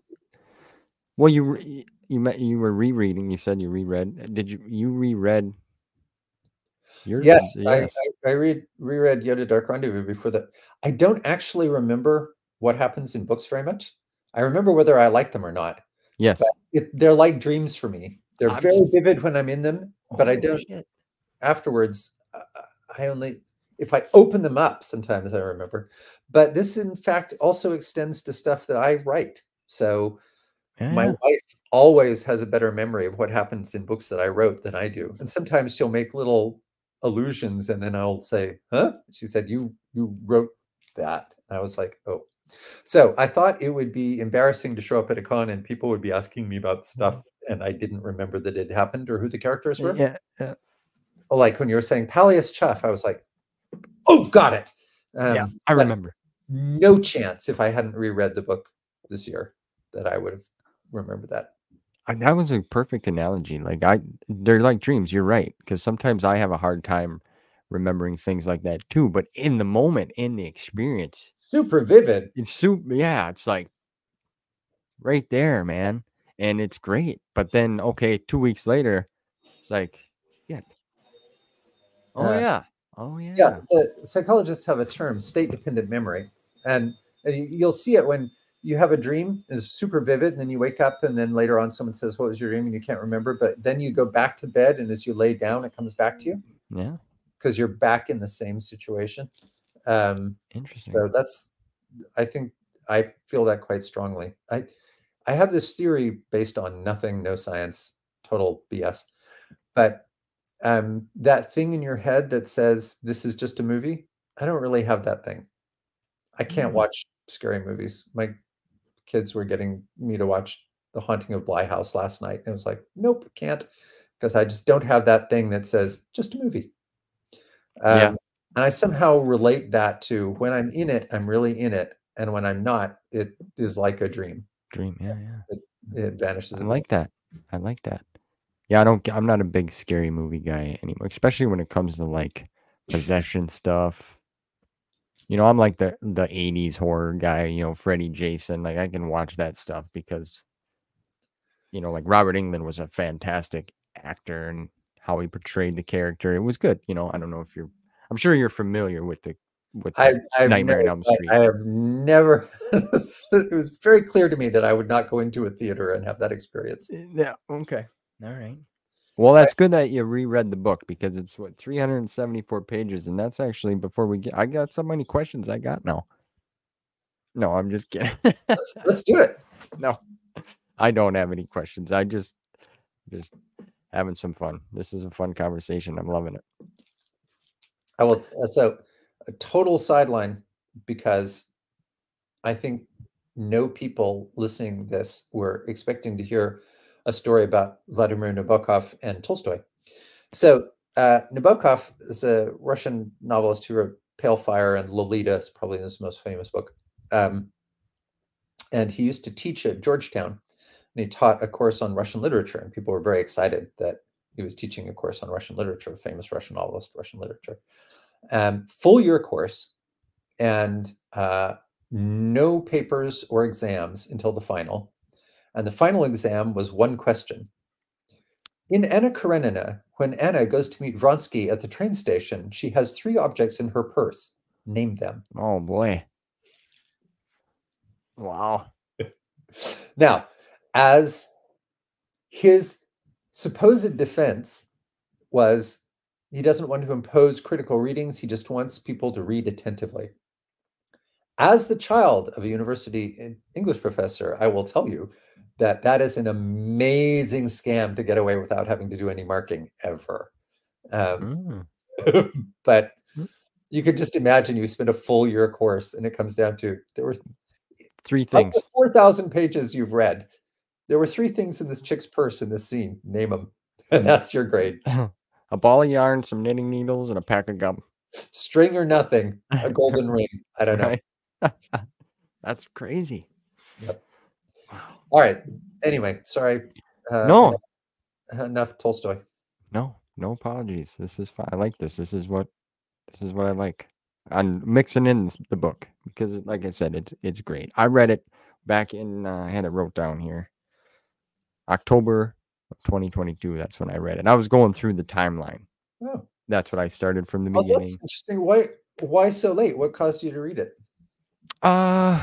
Well, read your book or go through the timeline. Well, it was in the Read the book. the chronological order. Oh, you were going through and reading the Yeah. books. Yep. Yeah. Yeah.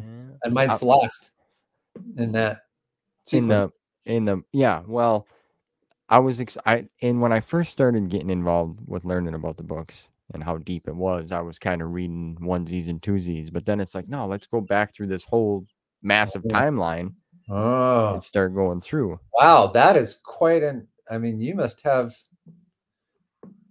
certainly, I was talking at this convention, I was talking to Matt Stover, who is kind of part of the group thinking through this thing. I did not know until this convention that what the multimedia project was, that they were doing a timeline, that each piece would come out Really? in sequence. Like that entire superstructure was totally invisible to me. As far as I knew, I was just supposed to write a book about Yoda. Really? So I had no idea about all that stuff happening and how it fit in until a month ago. Wow. That's great. I thought you would have knew a little bit. No idea. Well, I suppose they picked you as the guy, and you're like, yeah, I'll jump on the saddle. Here it And is. the I started work on the I Love Bees project that we mentioned literally 4 days after I turned in this manuscript. Wow.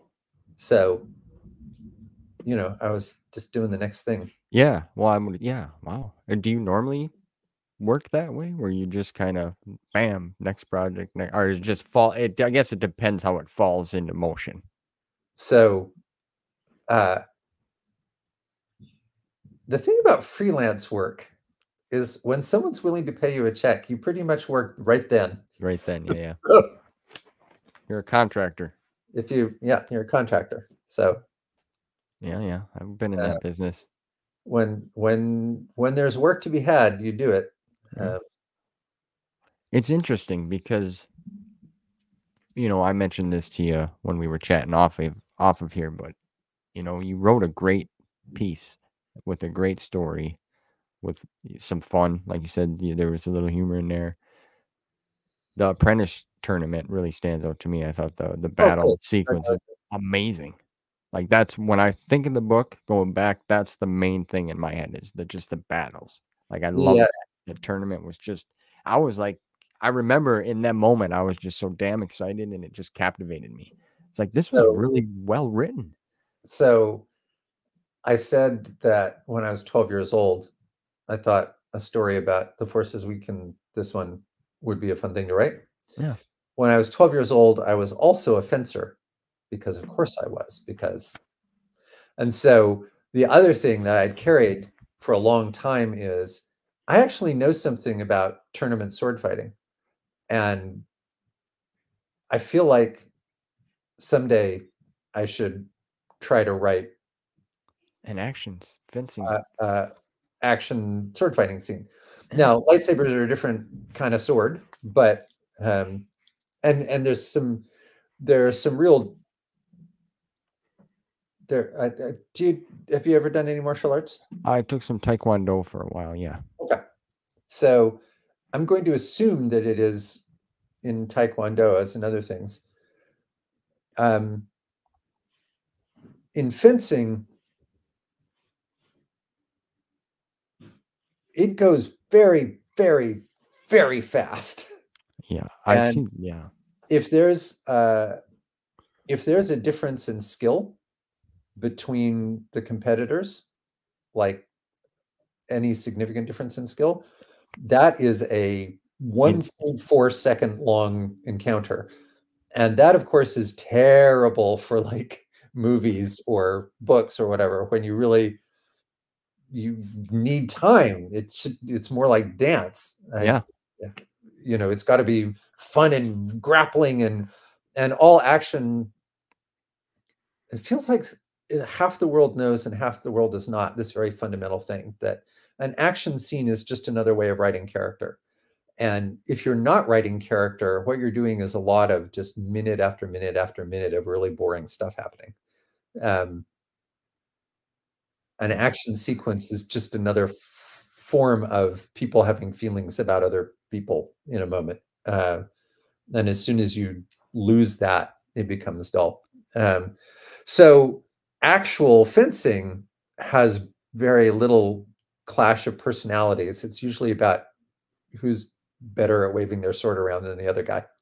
But that's bad fiction. So trying to marry those two things and take stuff that I did know about. By the time I was writing the book, I'd done a fair amount of Tai Chi and a fair amount of Kung Fu, and I'd fenced for years when I was a teenager and stuff. So I really wanted to make a tournament set piece that would be fun. And I will say that when I was rereading it, I had no idea how it ended. I was like, well, I cannot imagine how this will work out. Like, this character can't possibly come out on top, but I almost confident that somehow she has to do well enough to at least get to the rest of the book, right? But I had no memory of how it happened. I was gonna ask you. It's like when you were reading it. I'm glad you mentioned that. Like, how did it make you feel? You're like, did I write this? Was this what the Yeah, hell? well, I mean, to be completely honest, I thought it was pretty great. I Yeah. really enjoyed it. See, that's good. That's good. That's You why. know, Go ahead. Sorry. it is a funny thing about being a writer and something that I don't think people expect. But you don't necessarily write the things that you most like to read. Like, who you are as a writer is something you pick kind of, but not totally. Um, Yeah. some of it is, and uh, you don't always either are moved to write the things that you most like to read or have the skills to write the things you most like to read. Like Yeah. It makes sense. what I'm good at is not necessarily my favorite stuff to read, but the that that scene in that book is a moment where I'm writing the sort of thing that I really like to read. So Well, it worked. It hit for me. I loved it. I'm glad. That's great. Yeah. I've always been. I've always liked martial arts or the different. You Tai Chi, Kung Yeah. Fu. You said I've really been intrigued by Wing Chun. I'd love to learn some of that. Yeah. That's amazing to me. It's like you said, it's a movement. Taekwondo, it's kind of like the common changed and it's more using your feet and Mhm. stuff like that. I've never done tournament fighting or nothing, just little bits of spars here Yeah. and there, but I tried to get my boys. That was something the three of us were gonna do. Right. Well, I'm the one that lasted the longest type of deal, you Yeah, know. yeah. Um, but how long did you study all that for? It seems to me, well, first I'll say, it seems to me like a lot of creative authors or what have you study some form of martial arts. Yeah. I Is mean, that like a thing? I would probably make a subdivision first. I did an interview once for a magazine about writers, and they said, "So, how'd you become a writer?" And I told some version of the story I told you earlier. And Yeah. I said, "But I imagine it's probably exactly the same as every other writer you talk to. You were a kid and you got a book and you fell in love and you wanted to do that." And they said, "Oh, no, not at all." I was like, "Sorry, what?" I said, "No, no, no. Um, a lot of the writers we talked to didn't really start reading until they were teenagers. And their experience of reading is about um, that time when you're a teenager and you're trying to figure out who you are and where Yeah, you yeah. fit in the world and all that sort of thing." So I have this theory, again, total BS, supported by no evidence whatever, that uh, genre writers are ones who started reading before adolescence, and mainstream writers started reading at adolescence. Hmm. Because those of us who started before adolescence can never quite give up on having sword fights and adventures and you know Yeah, yeah, the good stuff. all the fun things that are fun when you're a kid. Um, and one of the things that's been nice for me is when I like so in 1972 there may have been other 7-year-olds in Edmonton, Alberta who knew the days of the week in Elvish, but not a lot of them. Uh, and the stuff that I was interested in was just not part of the universe for most people. Part of the yeah. And then totally unexpectedly, my team won. Like, now everyone knows who Legolas is. Everyone knows what the Millennium Falcon is. That's not a sci-fi geek thing anymore. That's culture. We just That's won. And I that's could right. tell, even by the time I was in college, I would be talking to other writers or other sci-fi fans, and they would be talking about how their ninth grade English teacher was so mean to them. And I would be saying, dude, we've actually already won. Just be patient. It is all happening. I'm here to tell you. I know what people are writing their graduate thesis papers on now, and it's like Neuromancer. It's not Not yeah. John Updike. So just hang tight. It's all happening for us.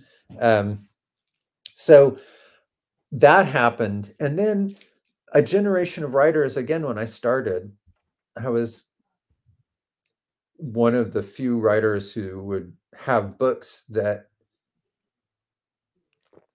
were a blend between sort of a mainstream novel and a genre novel. But now there's lots of us out there. Like, uh, what's an easy one? Um, When I started writing books with magic in a recognizable real world, that was really, really rare and uncommon. But now we live in the era of Stranger Things, and everybody absolutely understands all that vibe. that So yeah. not only are readers there, but there turns out there were a generation of writers exactly like me that I didn't know about because we hadn't met yet, because we were all like 11. But we all ended up saying, I'll take this bit from Tolstoy and this bit from Alan Dean Foster and mush it all together. Um, Excuse me. And then the magic happens. you have to hope. I Yeah. was talking to Matt Stover on the at this con, and I was talking about Shatterpoint, and the same way that um, Yoda Dark Rendezvous is sort of the Sith who came in from the cold. Shatterpoint was it's Apocalypse Now, um, but Star Wars and Apocalypse Now is just Joseph Conrad's Heart of Darkness. Yeah. So it's Heart of Darkness for Star Wars, and it's just been fun to grow up and find out. Yeah, a whole lot of people besides me are doing this stuff and making stuff that is fun for me to read and inspiring. It is.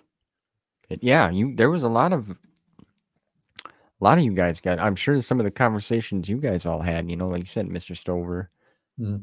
Mr. Stackpole, I believe was there. There's a Yeah, whole yeah, group, yeah, a whole yeah, group of you guys. It's like yeah. legends. You guys were legends at the Legends Con. I don't know about that.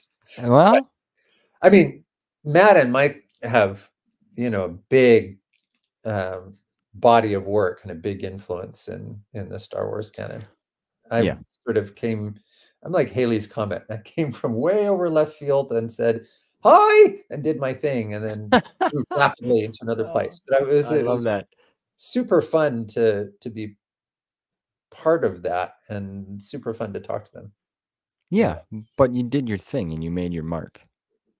You did. I mean, because it resonated with us and we loved it. Well, And I'm super happy about that. well, yeah. I mean, it's true. It's. I wish I know. I wish you would have did more. For I mean Yep. that in a positive way.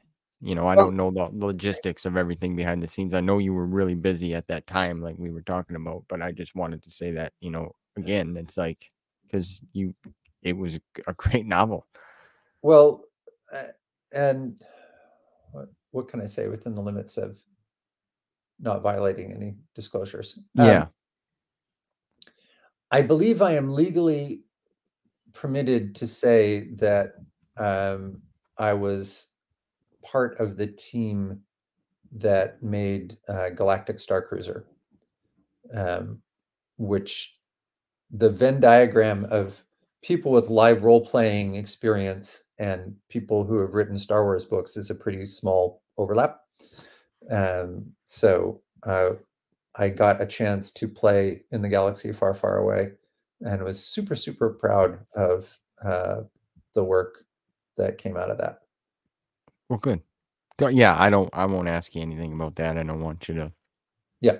I shouldn't go off the reservation, but I am legally allowed to say it because they had to publish a list of everyone involved because we And wanted to work on work. it. So, Yeah, well, that's good. Well, little information for people that maybe didn't know that. So that's yep, awesome. Well, and I'm glad that you're proud of that. Yeah. super proud. Yeah. Really good work, Good.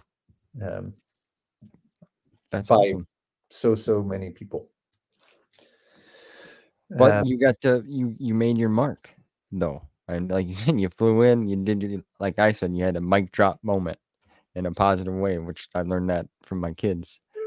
You're like, here I am, boom, I did my thing, but it should have continued on. But regardless, you still made your mark and you're in the timeline. You created a great story. It was fun, exciting. The fencing thing, I had no idea you were a fencer at one time. Or do you still do it? no, not for a long time. You know, Uh, d So my martial arts career, um, came to an abrupt end when my first daughter was born, or rather, when my first daughter got old enough to think, "Wow, there is nothing funner than the jungle gym that is dad trying to do something else." yeah. So, somewhere Yeah. doing, forms or push-ups or whatever, then suddenly there is a tiny creature swarming. Crawling on your legs. Eventually, it's like, well, something has to give. Yeah. So, oh, I told this side story and I never got to the point of it. I think if you sampled 100 randomly chosen writers, the martial arts thing wouldn't necessarily jump out at you. I think if you get 100 genre writers, hell yes, Yeah. because we all grew up In that era, well kinda. and thinking that was amazing. Like, oh my God, sword fighting, riding horses, flying planes. Like we are people whose imaginations we got hooked very early on this whole the romance of all that stuff. Yeah. I think if you went to I actually would be delighted to learn that the people writing heartbreaking dramas about couples getting a divorce also were hitting the gym and were dedicated archers or whatever, because that would be amazing. But Yeah. I'm more confident that those of us who grew up with a lot of robots and wizards in our lives um, tended to go that direction. Yeah. It's interesting. Did you have did you have any other like, after this project was done, did you have other ideas maybe that came to mind that you thought about pitching? Or was you just moved right on? I don't I'm It's possible that someone like Matt could pitch an idea. To me, I was very much like, you went to Thumbtack and said, "Hey, I need a guy to roof my garage." Yeah. Would I call you back and say, "Hey, you want to redo your bathroom?" Like, I was Mm, not part of that loop. I think someone like Matt or Michael might be able to have a pitch. And the other thing was, uh, as I say, I was instantly working super, super hard on doing the Halo thing. yeah. So, Yeah. Yeah, that was a big project too. and it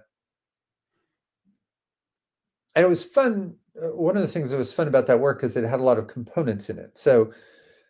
So I wrote a lot of it, and I had a couple of other writers working with me on it. So I was show running it as well as writing a lot of the scripts.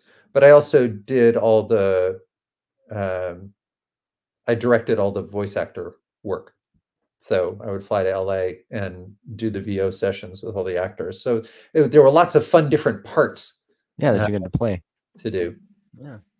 So that Did was you fun. listen to well, yeah, because it's a radio drama. Did you Yep. listen to the original radio dramas from Star Wars when you were growing up, when they came out later on?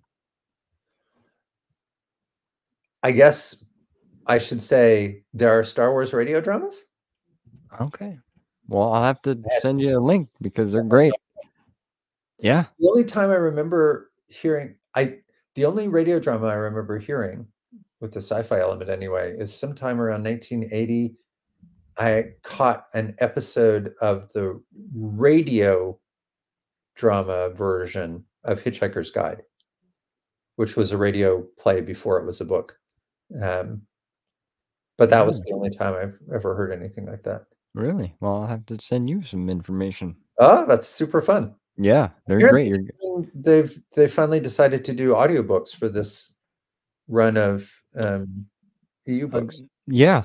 Yeah, they've been coming out with unabridged, some voice actor work going on. Yeah, there's a lot of them. I can do a radio drama, okay? Like the Star Wars ones but it's hard for me to do an audiobook because I gotta, like you were saying, I love to hold a book. I Uh-huh. love to be involved in it. Like there's a different experience. Yep. I Yep. know I'm sure everyone can Yep. understand that at some point. It's just Yep. a totally different vibe. My wife, that's all she does is audiobooks.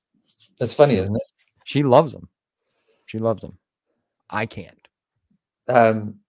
Neil Stevenson and I and a guy named Austin Grossman did a 9-hour long audio drama for Audible a couple of years ago called The Long Haul, which, if you Mm, like audio dramas and you've got a really long drive ahead of you, um, uh, perfect. you should consider checking out. It's pretty funny, I think. Yeah. No, yeah. Yeah, I like the audio drama thing I can do, but like a book, I can't do that. I don't know. Yeah, it's interesting. I like, it's very hard for me to, I don't know about you, but being able to control the speed I go through the thing is super important to me.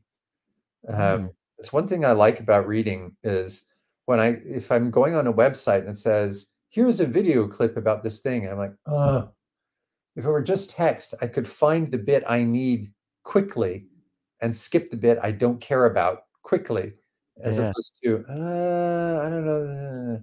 So I'm audiobooks for me I'm the same way. I would like, okay, we could move through here a little faster. Yeah, yeah, yeah. Or I, a moment in my career as a reader was my mom reading me bedtime story, and I was like, "This is super slow. Just give me the book. Give me yeah, I'll I take it from find out here, what ma. happens next faster than this Yeah. is happening." Yeah. Yeah, there's moments like that where you really wanna go through it, and then there's moments where you're like, you really take your time too, because it's like something's happening and you wanna make sure it's happening and yeah, Yeah, yeah, it's great. yeah, Interesting, yeah. Yeah, I'll have to check that out. Yeah, but my wife, like I said, she constantly yep. audiobook, My earbuds second in. daughter does a ton of audiobooks, so it's just Well, Mr. Stewart, Kung Fu Man, what, no, I'm just kidding. So at Legends Con, you were on a panel, right? Then Bracement. Was there any like really hard or out of the blue questions that kind of struck you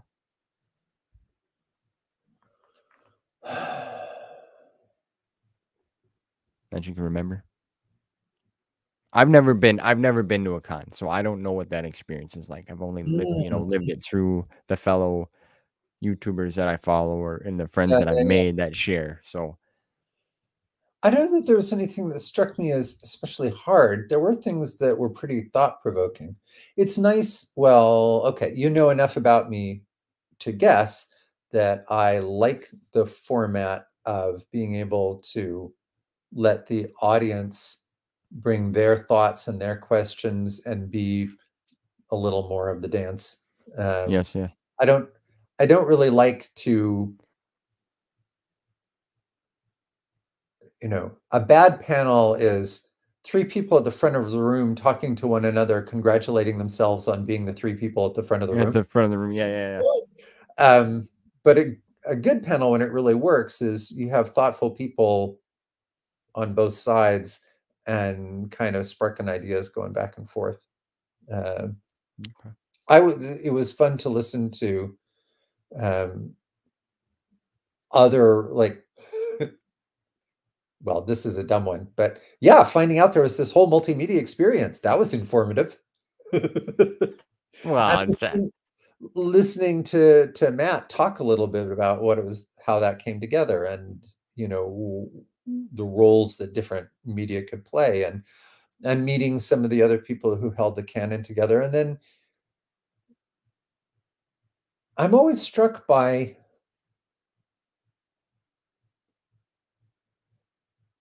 we were talking earlier, you were talking about Joe Bongiorno Yeah. saying the characters just kind of write things for you, and me saying totally not how it works for me. There's a huge variation in how writers write and how artists create art. There's also, I'm always struck by how many different uses there are even from readers. So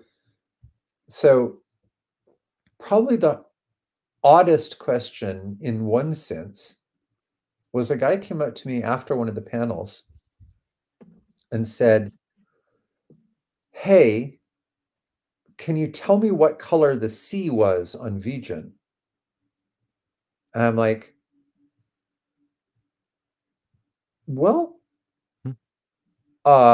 hadn't given it a huge amount of thought. He said, well, I make models of all the planets, and Wow. your book, there's only your book and one other comic that really talk about Vigen, and they describe some of the things in slightly different ways. I'm just trying to imagine, what the landscape is like for you, and also if you think the ocean, is that a blue or is it more of a kind of a jade, or and Wow. and part of it was like, by the way, it's finding a way to say, never would occur to me to ask beyond a certain point without implying that that's not a good question. It's just he's got a very different use for Yeah. this, right? Right. It's a different from, people are, from a writer's point of view, we do things for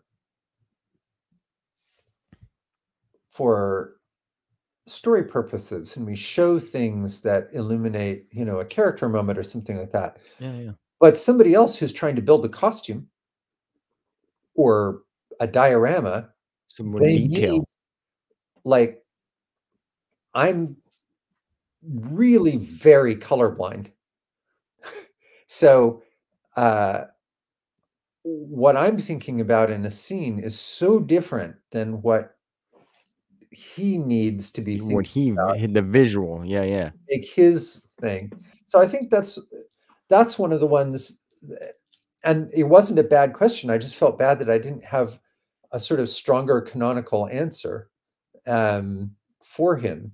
Uh, and we talked about it and sort of tried to, my wife's a bit of a scientist, and um, her field isn't astronomy, but she's Yeah. Yeah. interested in astronomy. So we sat down and tried to think about what we knew about the world and what it might imply about how things would look. But that as for me, it's a dramatic framing device for a movement of character. For him, it's a thing that he's got to choose a Pantone color for. Yeah. You know? It's it's impressive when you really think about it. The galaxy and how we all have different aspects of certain things. Like he makes the plan. That's crazy. Yeah. One, like not in a bad way. No, If he no, no, ever no. watches this, or but like that's incredible too that he wants to do that, and Yeah. he needs that detail from you, and he was able to try to ask you about it Right. because it always amazes me too. Like, how do you guys come up with some of these names and these details? Like, it's just I couldn't come up with something creative like Well, I that. think you could. I mean, I think you could, and you do. Like, I saw the costumes that you made for Halloween. Like, Oh, well, that's, yeah, that's right. I sent you them pictures. Yeah. yeah. So that's that's really what creativity. So I have a letter which my mom kept amazingly, um, from a motion picture company, trying to remember which one it was, saying that they were not empowered to give me permission to write stories in the world of Lord of the Rings in 1973. And I wrote like a page long about a hobbit who lived in a sandhill, and it's just straight copying Tolkien has. Yeah. But that's all creativity is, right? Like you start by copying stuff, and then you think, oh, I had this idea, and you try to stick in your random thought in the copying stuff, and it's terrible, and it looks bad, and it doesn't sound right, and then you try, and then you stumble across a thing that's just a little bit better. It's a craft, you know. Yeah. Like if you want to say that art is a craft and imagination is a muscle, there are both things that you work, you know. Yeah. Michael Swanwick, the science fiction writer, has a lovely line where he says that writers aren't more imaginative than anybody else. We just know a good story when we see one. There's a moment where you go, oh, that Gotcha. has juice. Yeah. I was coming back from the World Fantasy Convention one year. I was sitting on at a bus stop with another guy coming out of the con. We were going to the airport, and we got to talking. And part of his background is that he'd done the punk show as a late night DJ on a radio station. I looked at him and I said, "Don't look especially punk," or something like that. He said, "Yeah, I shaved off my mohawk when it began to recede." I was like, "That's a character." I don't know about much, but I know there is a character in my head right now that is that guy. I shaved off my mohawk when it began to recede. So I Yeah. wrote a whole book about that guy. So That's interesting. You could just have a moment like that, and it just yeah, every now and then you just, you know, there's another book I wrote started from, I was sitting at a bus stop, and the bus came, and as I got on it, I thought, you know, what would be an amazing opening to a book is that there's a dude and he's doing an autopsy on himself. And then I thought, well, that's stupid. How would that even work? What would that, like, that doesn't make any sense. But 2 weeks later, I was like, yeah, it doesn't make any sense, but it's really strong. yeah, that's You'll never something. get a better metaphor for self-examination than that. Like, No, right. so I ended up, it ended up being 3 books that started from that one moment. Wouldn't it be awesome if you started a book with a man performing an autopsy on himself? And that eventually, because you have to make up what is the entire world that has to Yeah, exist in that order to make that moment possible. Um, so there's a, you know, there's just a little thing, and then on top of that, there's just practicing it. That's like when you made those costumes for Halloween, you're doing exactly the same thing that we were all doing when we wrote our first stories, or except yours are a lot better. Your costumes are a lot better than my first stories. I will tell you that. wow. Just imagine whatever you did there, doing it for another 10,000 hours. You'd be really good at it. Yeah. Yeah. That'd be nice. I wish I could read. I love reading. I love it. I love that experience. It's just there's nothing like it. I can't describe it, you know. It's it's a beautiful thing that you create and you have moments Yeah, within yourself with them. that's fun. Not just Star Wars books, you Yep. know. Um Talking about Star Wars, I know you mentioned you kind of keep up with Mando and Andor. You've seen them shows. Yeah. What do you think of Andor? I really liked Andor. The writing is cut above most stuff. Just sounds like a blanket statement. That is not to say that other people necessarily would like that show. I know it's one of the least watched Star Wars shows. As Yeah. a technical matter for people like me who care about the sorts of things that we care about writers, the way they create character and move in and out of scenes, it's a really strong. There's stuff about it that I think in the first season they spend it drags a little bit when they are flashing back to his childhood, because they only have they have more screen time associated with it than they really have points to make about it. Yeah. So that gets a little draggy. But the first outside of that, the first episodes are really crisp. It's written by a guy named Tony Gilroy. Tony Gilroy. Yeah, I don't know if you know Michael Crichton. Sorry, Michael Crichton. That's ridiculous. Michael Clayton is a movie he made. It's really worth watching. Okay. It's George Clooney plays a fixer, and he gets in it's a guy who's a slightly gray side of the law, person who makes problems goes away, and then gets into a situation, and it will feel a lot like Andor. It has that. It's got that vibe, eh? That vibe, that slightly underworldy, people just trying to squeak by, smart dialogue, smart, quick.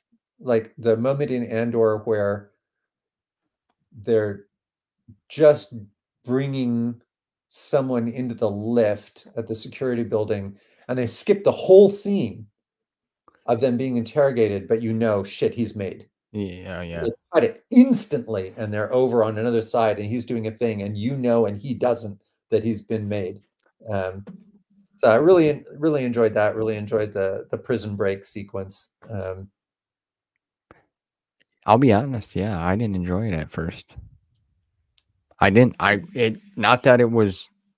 I just wanted something, at the time that it came out, and the time kind of where I was at with certain things. It was just dark. It's a dark show. It's dark. Really. It is. It's dark and it's gritty. And if what you want is the fun of Star Wars, it's not it. It's not. It's dramatic, I think, but it is not fun. Right. It's even entertaining and gripping and suspenseful in various points, but it is not wisecracking Han Solo at all, for sure. Our lightsabers or Force or the jet, none of that. Yeah. Yeah. But after my conversation with Mr. Bongiorno, and he sent me an article that he wrote about the Rogue One, and I recently went back and watched Rogue One because I like Rogue One. I thought it was a good movie. Yep. I'm like, okay, I'm gonna give this another shot now. Some time's passed. So I started watching. I'm on episode 5, and I'm enjoying it. Yeah. Like I'm looking at it through a different lens now because of what I've heard through, Yep. And it is like really flipping good. Like how things are done. It's like the execution is next level. Yes. For sure. But I know exactly what you mean about. I have a friend who is another one of the writers on Rogue One, Chris Weitz, who was one of the credited screenwriters, but is quick to say there were like 5 guys and the director, and we're all trying our best to make a thing. But you can totally see Gilroy's touch on Rogue One for sure. Oh yeah, I thought it's an interesting combination of a couple of things we've touched on tangentially. I really enjoyed Rogue One. In some senses, it was probably my favorite Star Wars movie since Empires when it came out.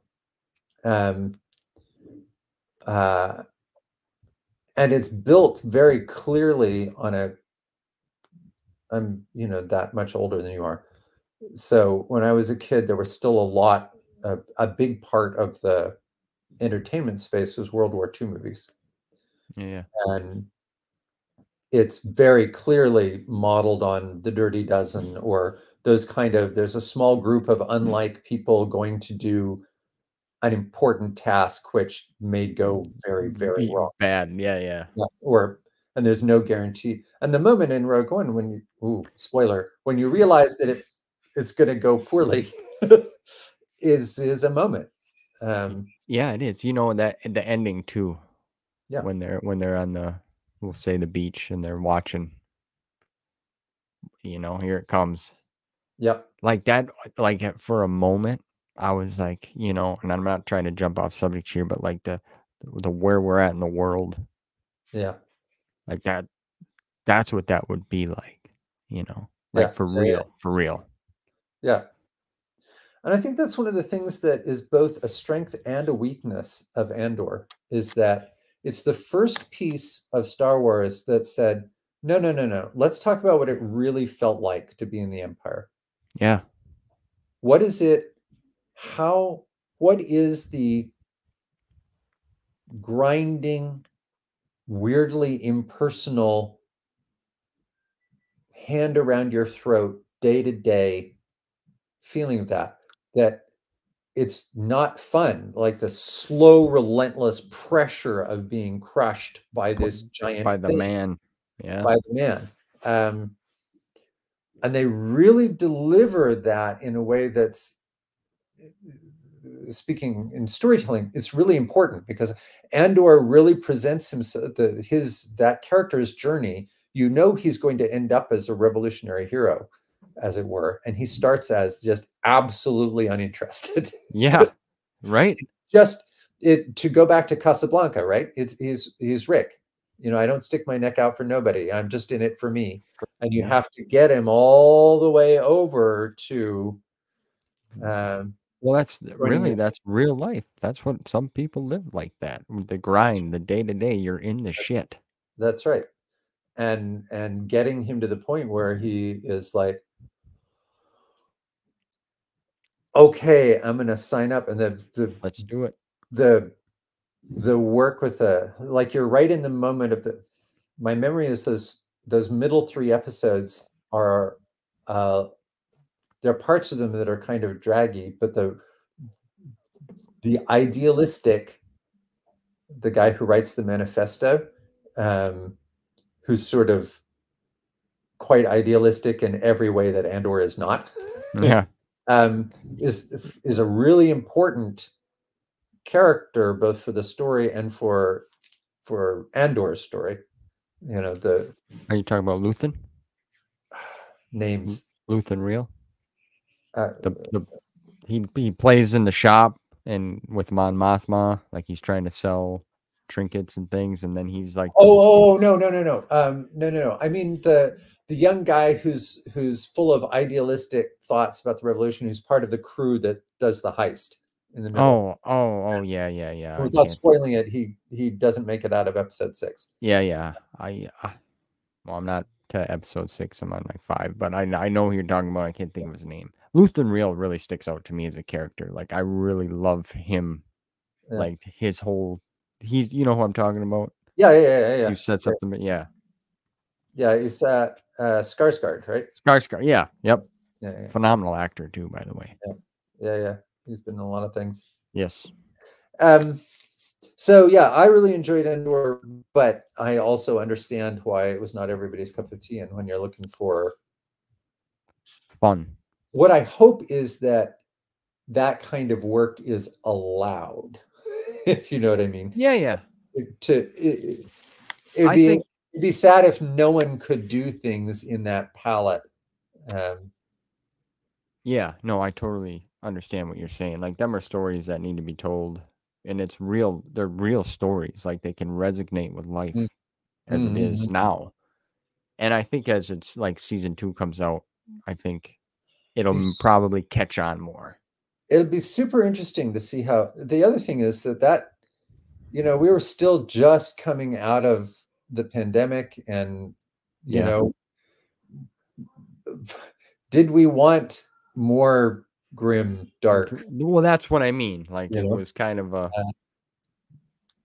be interesting if you could so struggling to return to the topic of Yoda Dark Rendezvous. yeah. I, as a general rule, this is term for Renaissance painting, chiaroscuro, which means light and dark, the high contrast. If you think of a Rembrandt painting, right, it's all dark in the edges, and then there's this bright, bright light on a couple of people in the foreground. Um, I like to try to write so that we have a pretty full range from comedy to tragedy in things. I feel it's true to life, and I also think it just makes it's stuff I like to read. I think if something is grim all the time, that's not actually life. Yeah, yeah. And if there's something that never notices that sometimes shit gets real, that is also not life. So if it can be entertaining and get both the ups and the downs, I like art that can hit do both those both registers. sides of the spectrum. Yeah. Yeah. Do you have a little bit of time yet? Yeah, I have a few more minutes. Well, I was just gonna let's see if we can take a little quick intermission here, a little Sure. bathroom break. Is that Sure. okay? Yeah. All right, I'll be right back. All right. Okay. I was going to say that I actually had a very complimentary experience to yours, and that I found it hard to get into The Mandalorian. Really?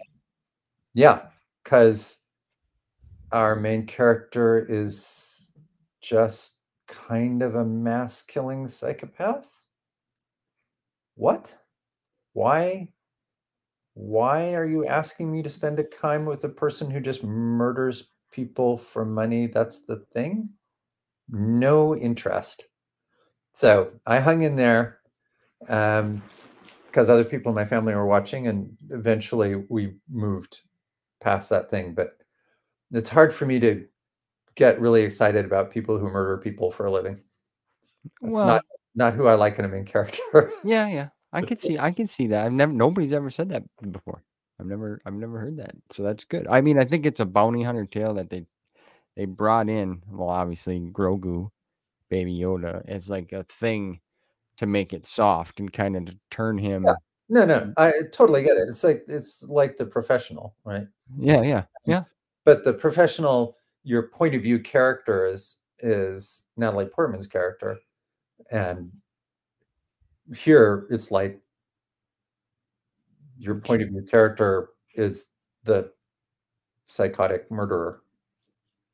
yeah. So once that sort of comic rhythm gets going between the two of them, then that really helps it. But at first, I was just very reluctant to watch a show about a guy who apparently wasn't too bright, and what he spent his time doing was very objectionable. And he had appeared not to have ever given a moment's thought to nothing. So Yeah. I like hearing that though. That's interesting. That's good. I love hearing different aspects and different thoughts from people. and obviously, was the show successful and entertaining? It was successful and entertaining. Just saying, you know, different audience members are always, Yeah. Different strokes for different folks. yeah, it's really, That's how it is. there is no way to get everybody, and everybody enters from the strange point. So just saying, just as you had a hard time getting into Antor, I had a hard time getting into Mandalorian, but I got Man. there. Okay. All So right. Have you watched Ahsoka yet? Just by I have not. curiosity? I No? have not. Okay. Do you recommend? I do. It's good. It's got some good Clone Wars flashbacks in there. I'm not going to give you no spoilers, but Okay. if you're online, you've probably seen certain things skimming over them. But yeah, I would recommend it. Yeah. Yeah, I'm looking forward to it. I've heard good things. It's Yeah. Well, even in your book, you mentioned, I mean, you had a little interaction there with Obi-Wan and Anakin. Like you said that they were kind of specific of certain things that you couldn't or could do with I think characters. they having a flavor of some of the big guys, and just making sure that we knew kind of where they were in the timeline and what they were doing. So Yeah. it's just a little bit. And then I tried to Anakin has a very, very small role, but is very, very important, because speaking of being in the Or- exact right place at the exact wrong time, Uh-huh. had he not come on stage at just the moment he did, things might have gone very differently. Different, yeah.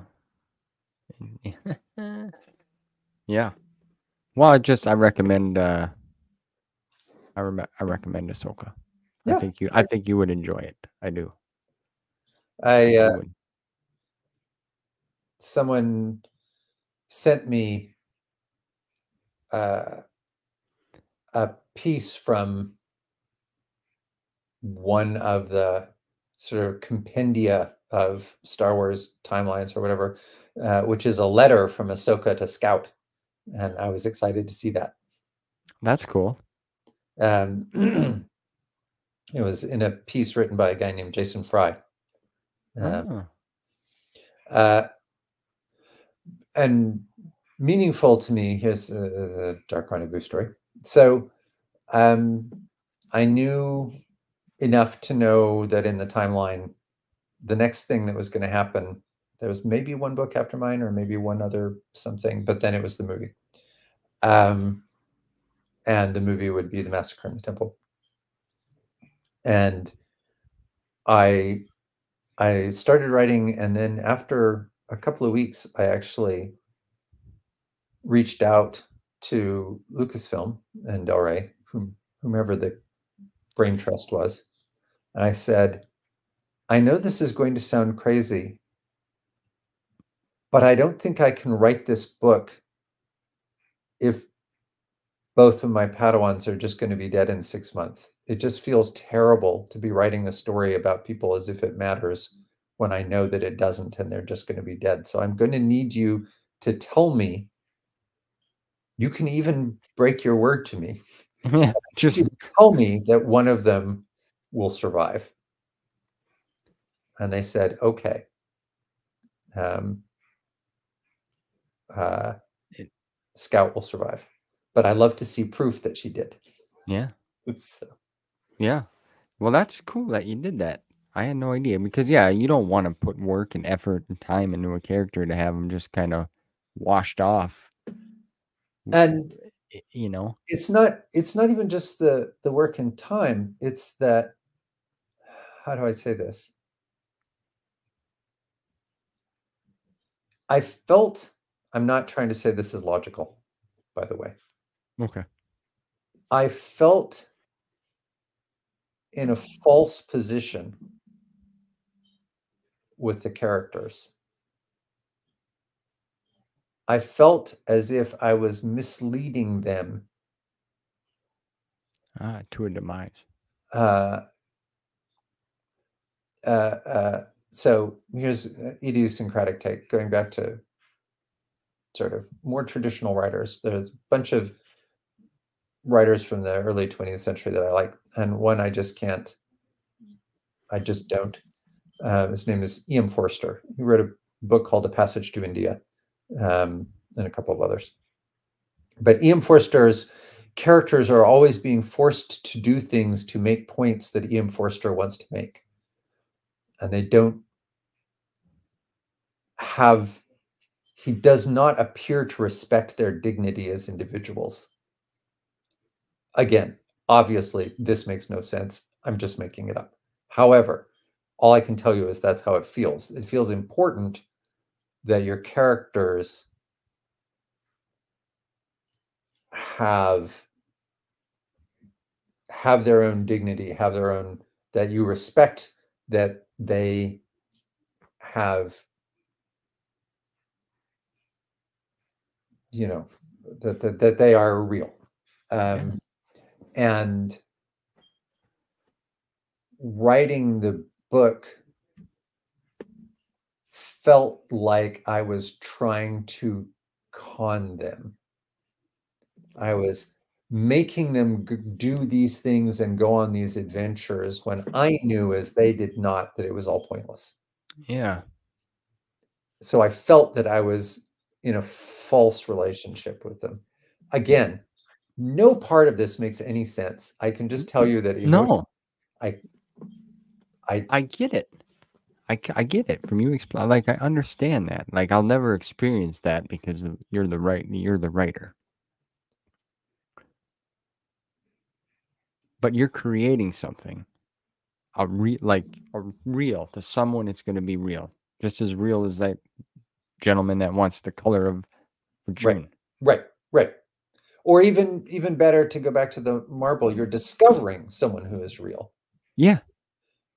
And then there's something that makes you think, you're just a character. Yeah. It feels bad. Yeah.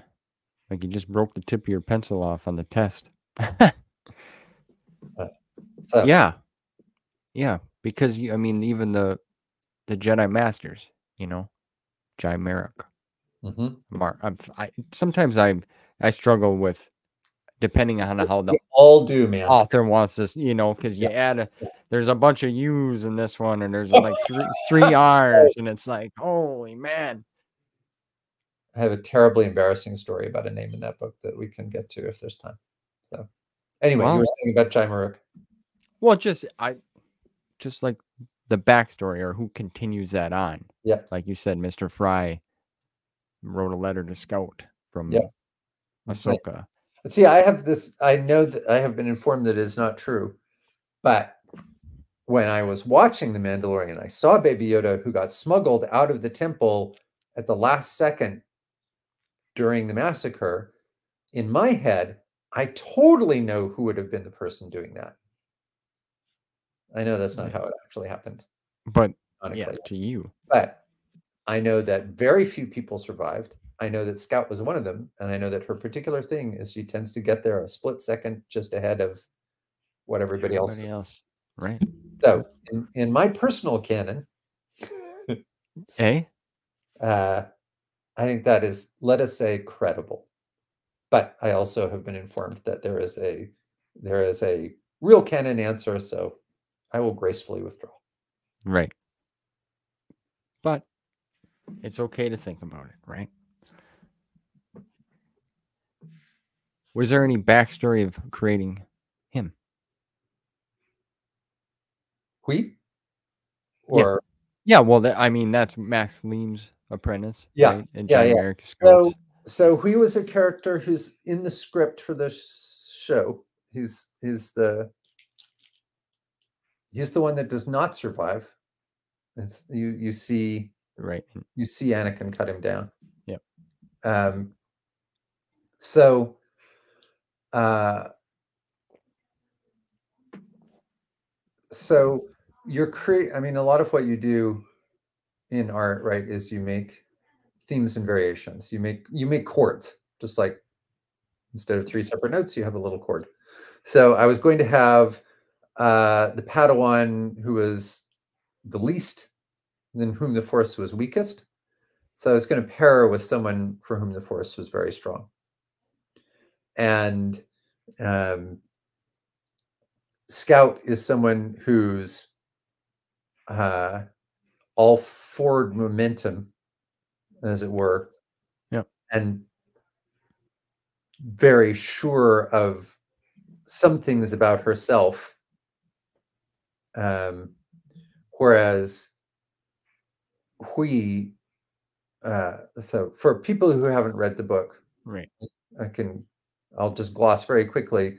Hui is given to sometimes to visions of the future, and there are enough things going that he sees in the visions that make him become increasingly terrified that he will turn to the dark side.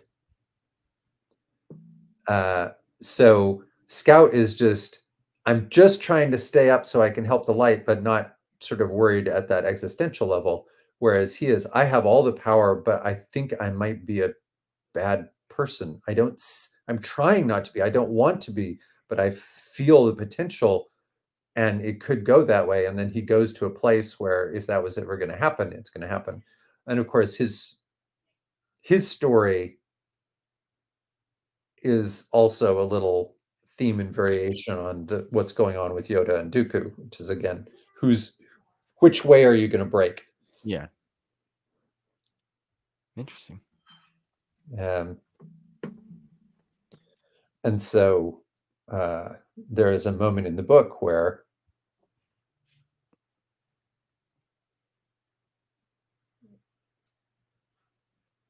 the logical thing, the normal thing for a person to be terrified about is that they're going to die. And quite rightly so. And that's something that both the Padawans feel. But there's a moment in Dark Rendezvous where Hui is like, the moment at which he realizes that he's not going to turn is more important to him. Like, if you gave him the choice of, he sees himself basically taking up a lightsaber against Anakin. And he's like, oh my God, I'm going to turn to the Sith. And of course, we, the reader, know something else is happening. Yeah. But the moment when he realizes he's not going to turn is profound, profound relief, even though that's the moment at which we as readers realize that. Uh-oh. Yeah. Yeah. Yeah, I just like to hear, I'm sure the listener likes to hear your, your description. I don't know, I'm just curious. It's just interesting to me how things all unfold in the way that they do and how they're created. Right? So there's a lot of, Shakespeare is very good at this. He will do, lots of his plays involve mirrors and doubles, and he'll take, here's one couple, and then there's a second couple whose sort of themes and variations on the first couple. So, for example, Yoda and Dooku are deciding between them who will go to the dark and who will go to the light. But also, Hui and Scout are, will I be a Jedi? Will I be a Sith? And then there are two robots, if we're going to, or droids, as we say in Star Wars. There are a couple of droids who are also going to go through this debate about loyalty. And so their story is another piece of the Hall of Mirrors on that. Which way are you going to turn and who are you going to be loyal to? Yeah. So Solus and Fidelis play out another version of that story. Yeah, it's like a theme, but different variations. Yeah. So I like that. With, you said you're very into history, but also with literature, the references that you use, like Shakespeare and all these things, you add bits and flavors of that to what you do as well, right? Even if it's a like I said, a book or a script for something or the ARG side of things. I'm not too proud to steal. No. It's not stealing, but it's the influence, right? Yeah. You're influenced by that. For someone who hasn't read the book, I'm fairly confident no one will pick up Yoda Dark Rendezvous and say, oh, this is like reading Shakespeare. No, right. But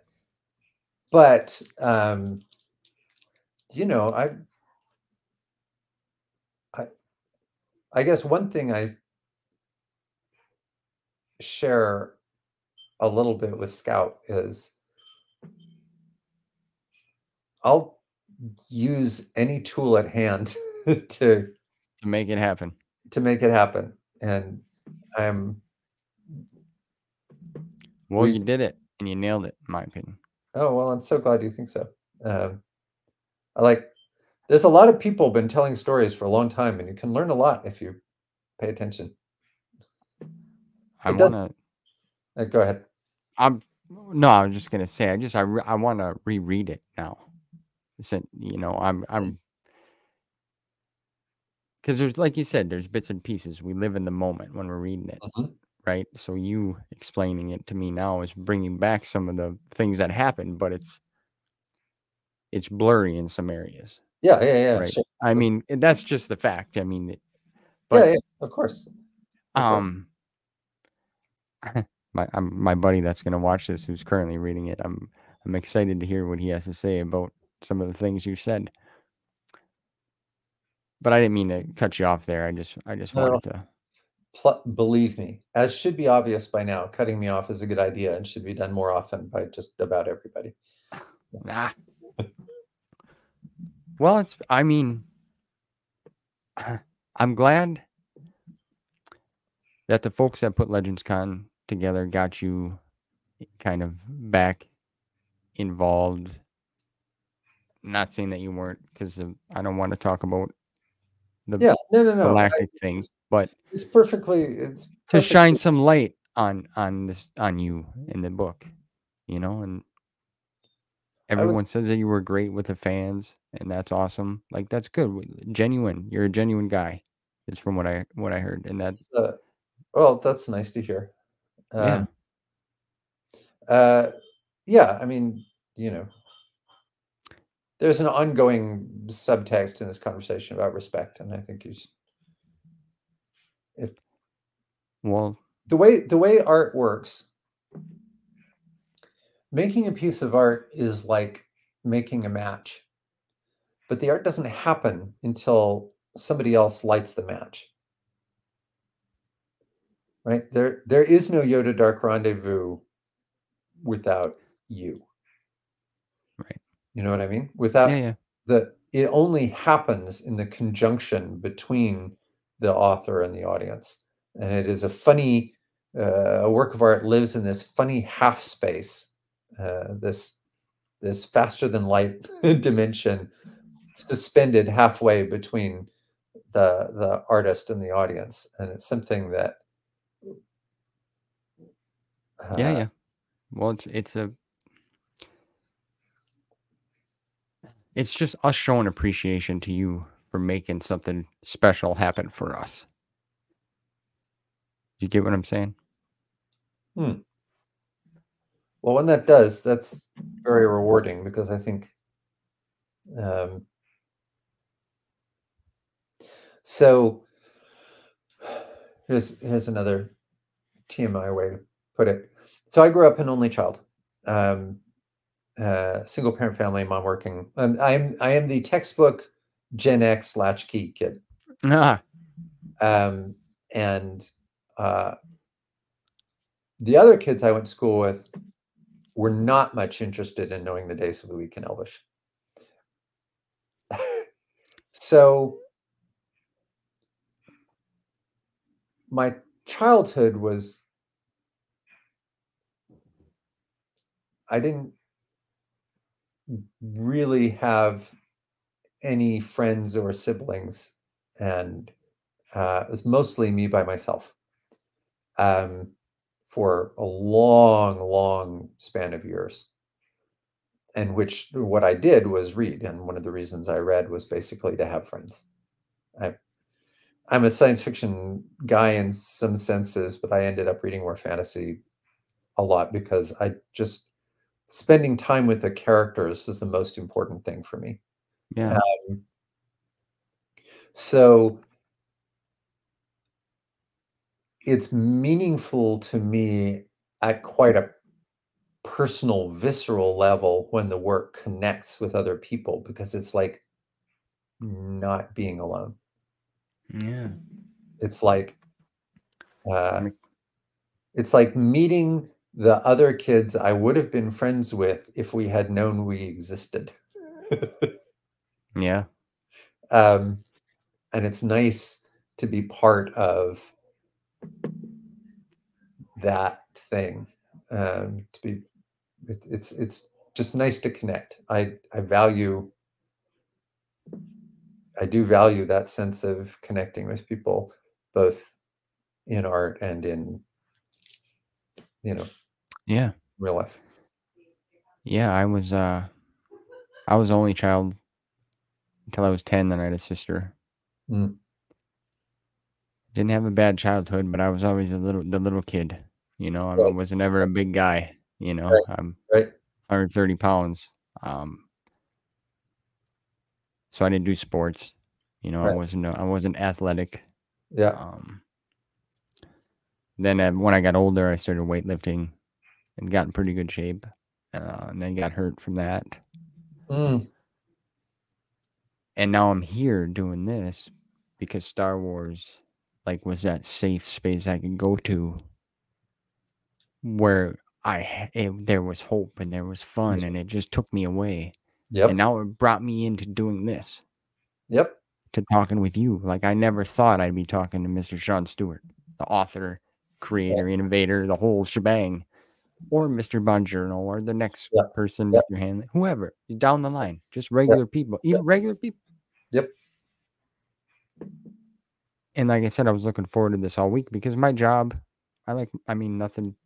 I like my job. I like what I do, but nobody there talks to me about these kind of things like you and Right. I are talking about. Right. Right. Exactly. So that's why I appreciate this a lot. Yeah. Like, it means a lot to me. Yeah. I have some friends and we talk, but nothing to this extent, which really captivates me. Like, it's an inspiration talking to you, listening to you. Make me want to read books I've never read. um, Oh. It is. It's nice. It's nice to. It's nice to take the time to get past 120 characters. hey, We live a lot of our life in tweet space, but sometimes it's nice to dig in a little bit. yeah, absolutely. Well, I don't want to take too much more of your time, sir. I mean, All right. I could keep chatting with you, honestly. Um, is there anything that any plugs of your own or some work that's coming down the line that you want to talk about Yeah, or mention? no, that's all right. When it, I'll, I can always call you back if there's something that the world needs to know about. Hey, But well, no, I've just had time having the conversation, so it good. is its own reward. Well, So, I'm glad. I'm glad you enjoyed this because I truly did. It's a memory. oh, And great. I'd love to talk to you again too. So that phone line will always be open.